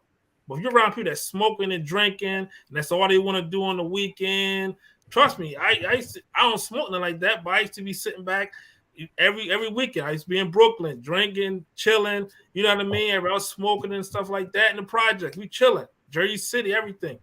But after a while, I said, okay, I gotta get to the money. You know, I'm too old for this. I'm getting too old for this now. And then there I went after that. So as you see, you know, you can go from being like, man, you know, we messed up to you get around the right people, you're like, oh, no, I get it now. You know what? Yeah, we're gonna do this. We're gonna do that. You know what I mean? Let me interject real quick, Crypto Black man. You know what? I agree with everybody, what everybody's saying. But you know what I'm saying? I have a militant mind frame, you know what I'm saying? And I do the numbers. Like when I hear each of y'all talking, I do the numbers. And it actually you're making the case to what I'm saying about 85%. If you know, like if you from New Jersey, I'm from Atlanta. So by that, I can talk about my whole family, which is about 300-400 of us. You know what I'm saying? But I'm the only one that's conducting business, that's owning his own business out of 300-400 people. So I do the numbers of that. You know what I'm saying? I'm the exceptional Negro out my family. So I get what you're saying about no, change that. I agree with you about finding like-minded people, but Dynas, Mr. Brother Fitzgerald, if we have to alienate the people that we know that is dysfunction, and it's still more of them than is of us. So that's why I came up with the 15% of black people are business-minded and like-minded people, and 85% of black people are useless fuck niggas, and they don't deserve to breathe. They are doing us a disservice. So think about it. So think about it. Even in this brother's assessment of what he's saying, that you know what I'm saying, he have to get away people that he grew up with, people that he know, people that he trusts, because they're not doing the right thing. But you know what? When I in my business that I'm in the field I am, I see all type of white boys bringing up that they've cousin. This is my cousin. This is my brother. This is my brother-in-law. You get what I'm saying? They don't have to separate from their family to conduct business, which I'm not saying that is bad. What I'm saying is that white people don't have to jump a hoop, you know what I'm saying, and fly to the moon to find a like-minded brother. They can reach back into their own family. They can reach back into their own community. So based on all y'all points, y'all still making my point is that 85% are useless. You know what I'm saying? The Walking Dead, so to speak, since black people like to be entertained and we like TV shows so much, 85% of black people are like The Walking Dead, and 15%, you know what I'm saying, are the movers and the shakers. But the problem is that the 15% of the movers and shakers are not respected by the 85% in the black community. That's why you even have the entertainers, all the rich people, when they come around black people, they just come around to give out some turkeys around Thanksgiving. You know what I'm saying? They come around doing when the school is fit to open and give some book bags and some bikes and stuff, and then they go about their business because it's no black people coming up to them saying, how about, you know what, open up this job right here so we can have a bond in place. And you know what I'm saying? And we could all get a job together. Black people, if you give black people the option, we're not talking about the 15%. I'm not talking about the 6 people on this panel, but I'm talking about you give black people the option to give them a $10,000 or, hey, let me open up a business and you work here, you know what I'm saying, for 40 hours a week. You know what I'm saying? Black people will take the $10,000. And you know what they're going to do? They're going to go give it right back to massa, who they hate so much, who they claim they hate so much. You know, instead of opening up a business, you know what I'm saying, something that's a sure thing. And just like you're saying, transportation is a sure thing because you're betting on yourself.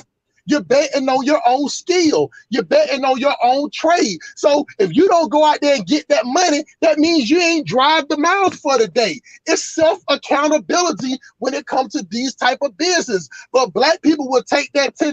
And you talking about the hair business. The hair business would be a $1 billion a month business if you offer that type. So it's like black people, the 85%, they're like glorified grown kids. You know what I'm saying? They want to be entertained. They want to be pampered. You know what I'm saying? Even though black people know that the Democrats ain't shit, it's a reason why most black people in the United States, and this is 100% facts, most black people in the United States surround around in the capital city of each state. Am I right or wrong, Dynas?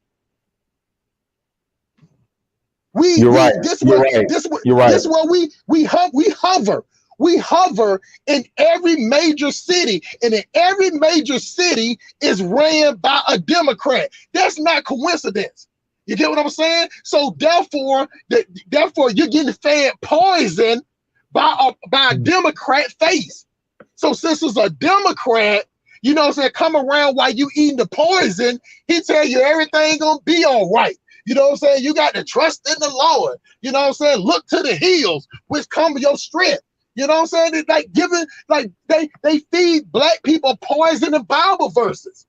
You know what I'm saying? And black people eating it up like hungry hippo. Give me some more Jesus. Give me some more Jesus. Give me some more lies. You know what I'm saying? Entertain me. You know what I'm saying? Give me some more food stamps. I got a cousin right now, Dynas, that she is married, but she still gets online and trash black men. And one day I asked her, I said this on Pan African channel, I said, why do you get online and still trash black men. And she told me straight out her mouth, Dinah, it's the thing to do. It's what's popular. It's what's being promoted.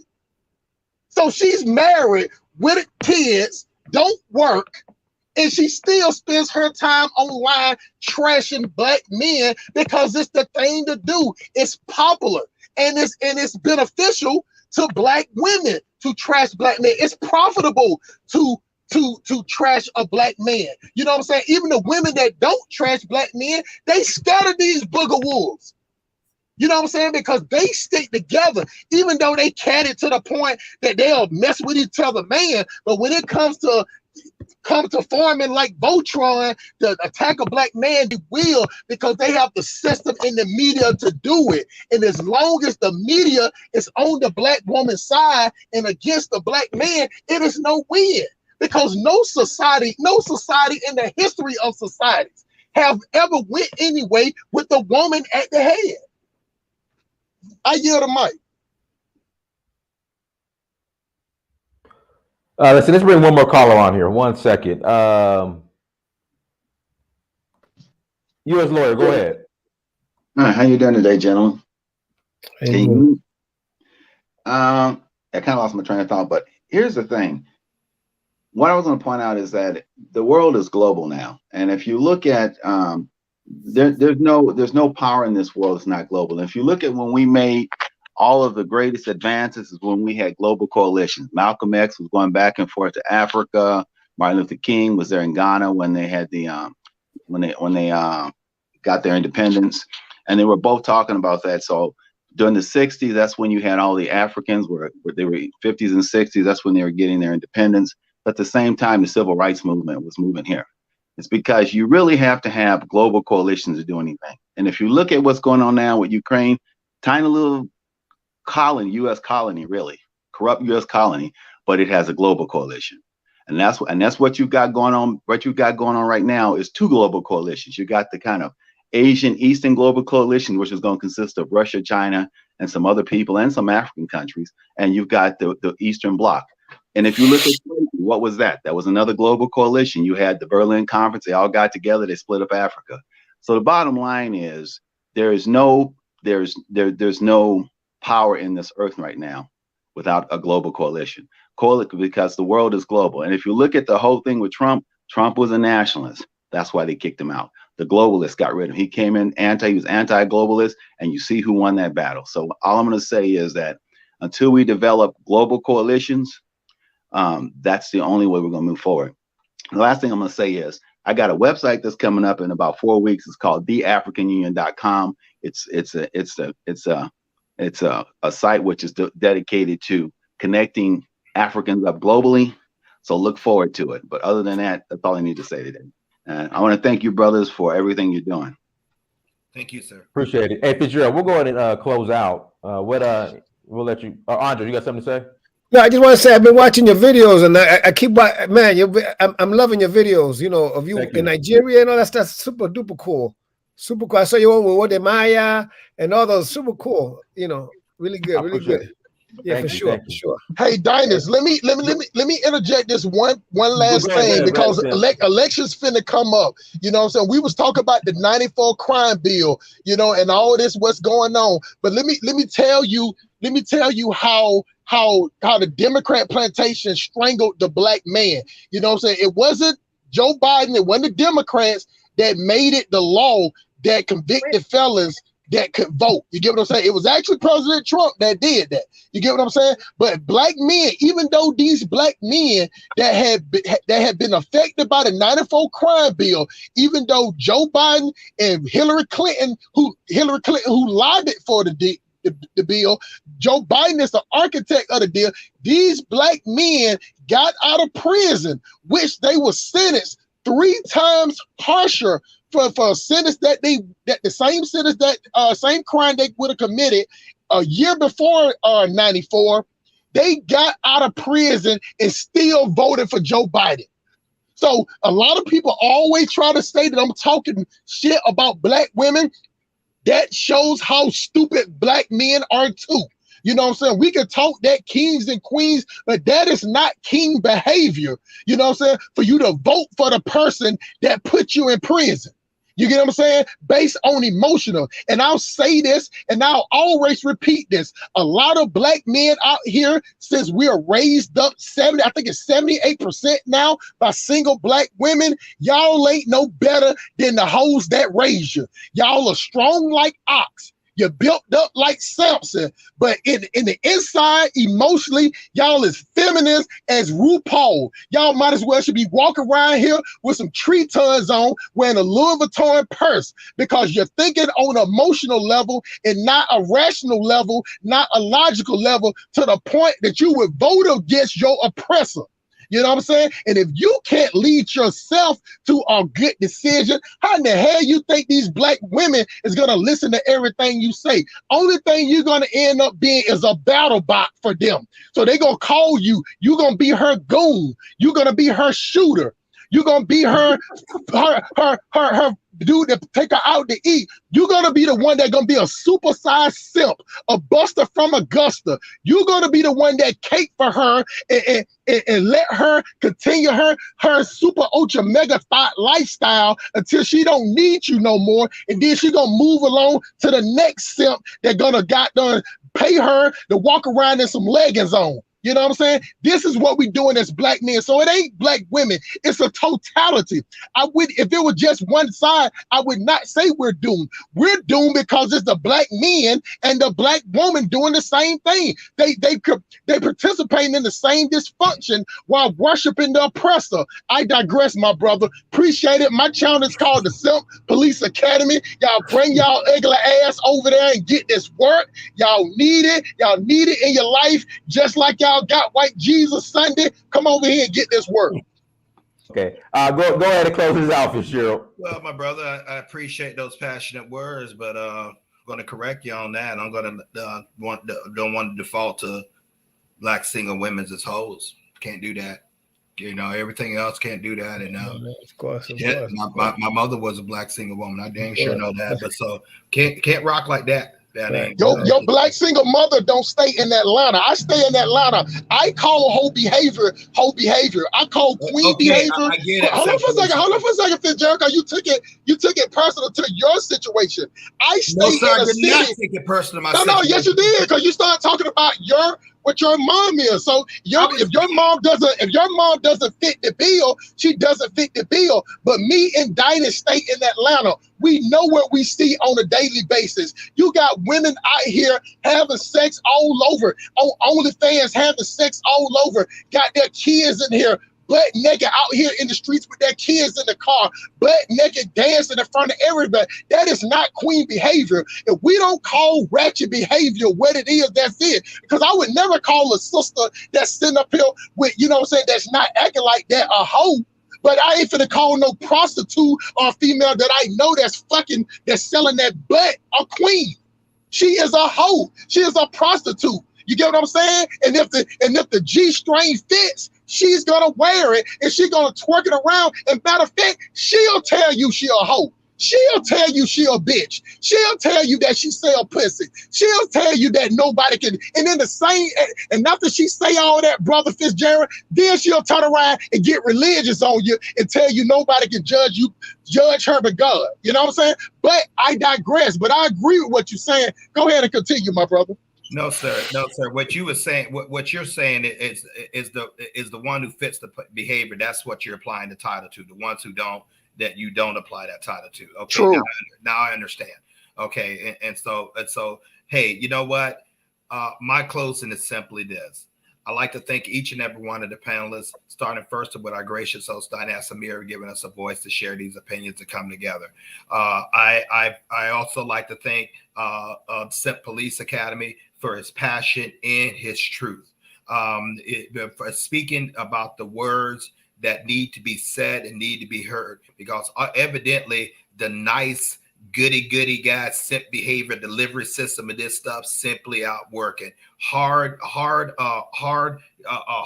behavior demand us hard rebuke. Okay, and stern correction. Like to thank Mr. Andres for coming on here and lending his point together. You know, so and definitely like to thank Mr. Jughead, and definitely like to thank Crypto Back. One thing I've observed with these 6 black men, these 5 black men left at this panel, it seemed that we came from all different regions. Prince Amir from Sacramento, California. I myself grew up on a farm, a little town of 100 people in Southeast Alabama. I'm a Southern black man. St. Police Academy, another Southern black man down in Atlanta. Crypto Black over in New Jersey, and Andres in Harlem.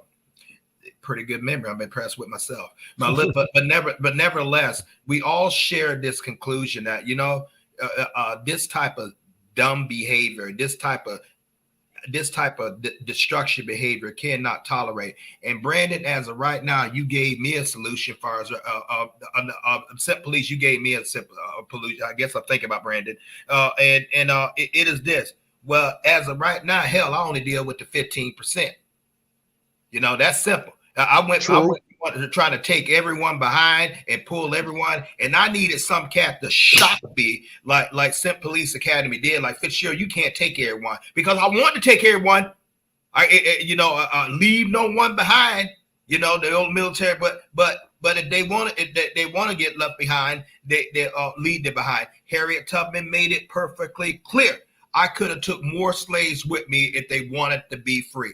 So I'm realizing that I need to go and get that 15%. So therefore, I'm seeking that 15% wherever you are to work on similar objectives to food the plight of our families and our people. And I welcome that. You know, for any of you guys who want to come on my YouTube channel, find ways to win, Fitzgerald Stevens, I'll open up a stream where we get that, because more voices need to be saying this, not just Amir. I really wish some of our Red Pill channel brothers would get up there and talk about it, instead of always talking about what the women aren't doing, how to play them, and all that kind of stuff. And you know, okay, all right, I get it. Okay, all right, okay, so cool. But turn that great talent around, and you know, and start speaking on issues like this as men. Start polarizing men to think like this, because I believe when a man's in his natural place, the woman's automatically going to willingly submit. Exactly. You know, so the combated woman out there, you know, stuff like that, they're going to submit the strong masculine energy. You better believe that. You know, they may tell their girls, you know, they ain't doing this and they ain't doing that, but when you around the right masculine male energy, you're going to submit and rock, and we're going to build together. And when the men around that right feminine energy, we're gonna be better version of what we are right now. Absolutely. So thank you guys for coming on to the show. I truly appreciate that. I appreciate men having a dang kahunas to get up there, speak unadulterated truth, and this is it. And I appreciate men getting out there and say, hey, we ain't making excuses, but we damn sure ain't going to take none, and we ain't going to give none. But this stuff got to change if we are going to rock. And I just say, I'm just rocking again with the 15% of the people who want to rock on this type panel's objective. I don't need the other for 85. And so for right now, I just cut them off. And that's a hell of a thing. That hurts. That hurts. When I did that, like almost cut my arm, that hurts. But if that arm is dragging me down, and that arm is cancerous to me, if I don't make a cut, it's going to go through my whole body and kill me anyway. So it has to be some radical things here. Guys, thank you so very much. I respect, appreciate, love you. And anything I can do to support any of you men like that, whatever influence spirit I call, you know, phone number 716-573-6296. 716-573-6296. Fitzgerald Stevens at Gmail address. Y'all connect with me. And I'm gonna say one thing. Black men, keep your head high, walk straight up, stick your chest out, and then be your greatness. You know what I mean? Don't walk with your head down. Speak like you need to speak. Put that bass in your voice and be a man. That's how you get respect. All right, everyone. Hey, we appreciate it. Thank you for joining. Like, share, subscribe. Make sure you visit donfo.africa tour Sierra Leone in April. Citizenship tour. Hit me up for details. Until next time, family. Dynasty Mirror Search for Huru. We gone.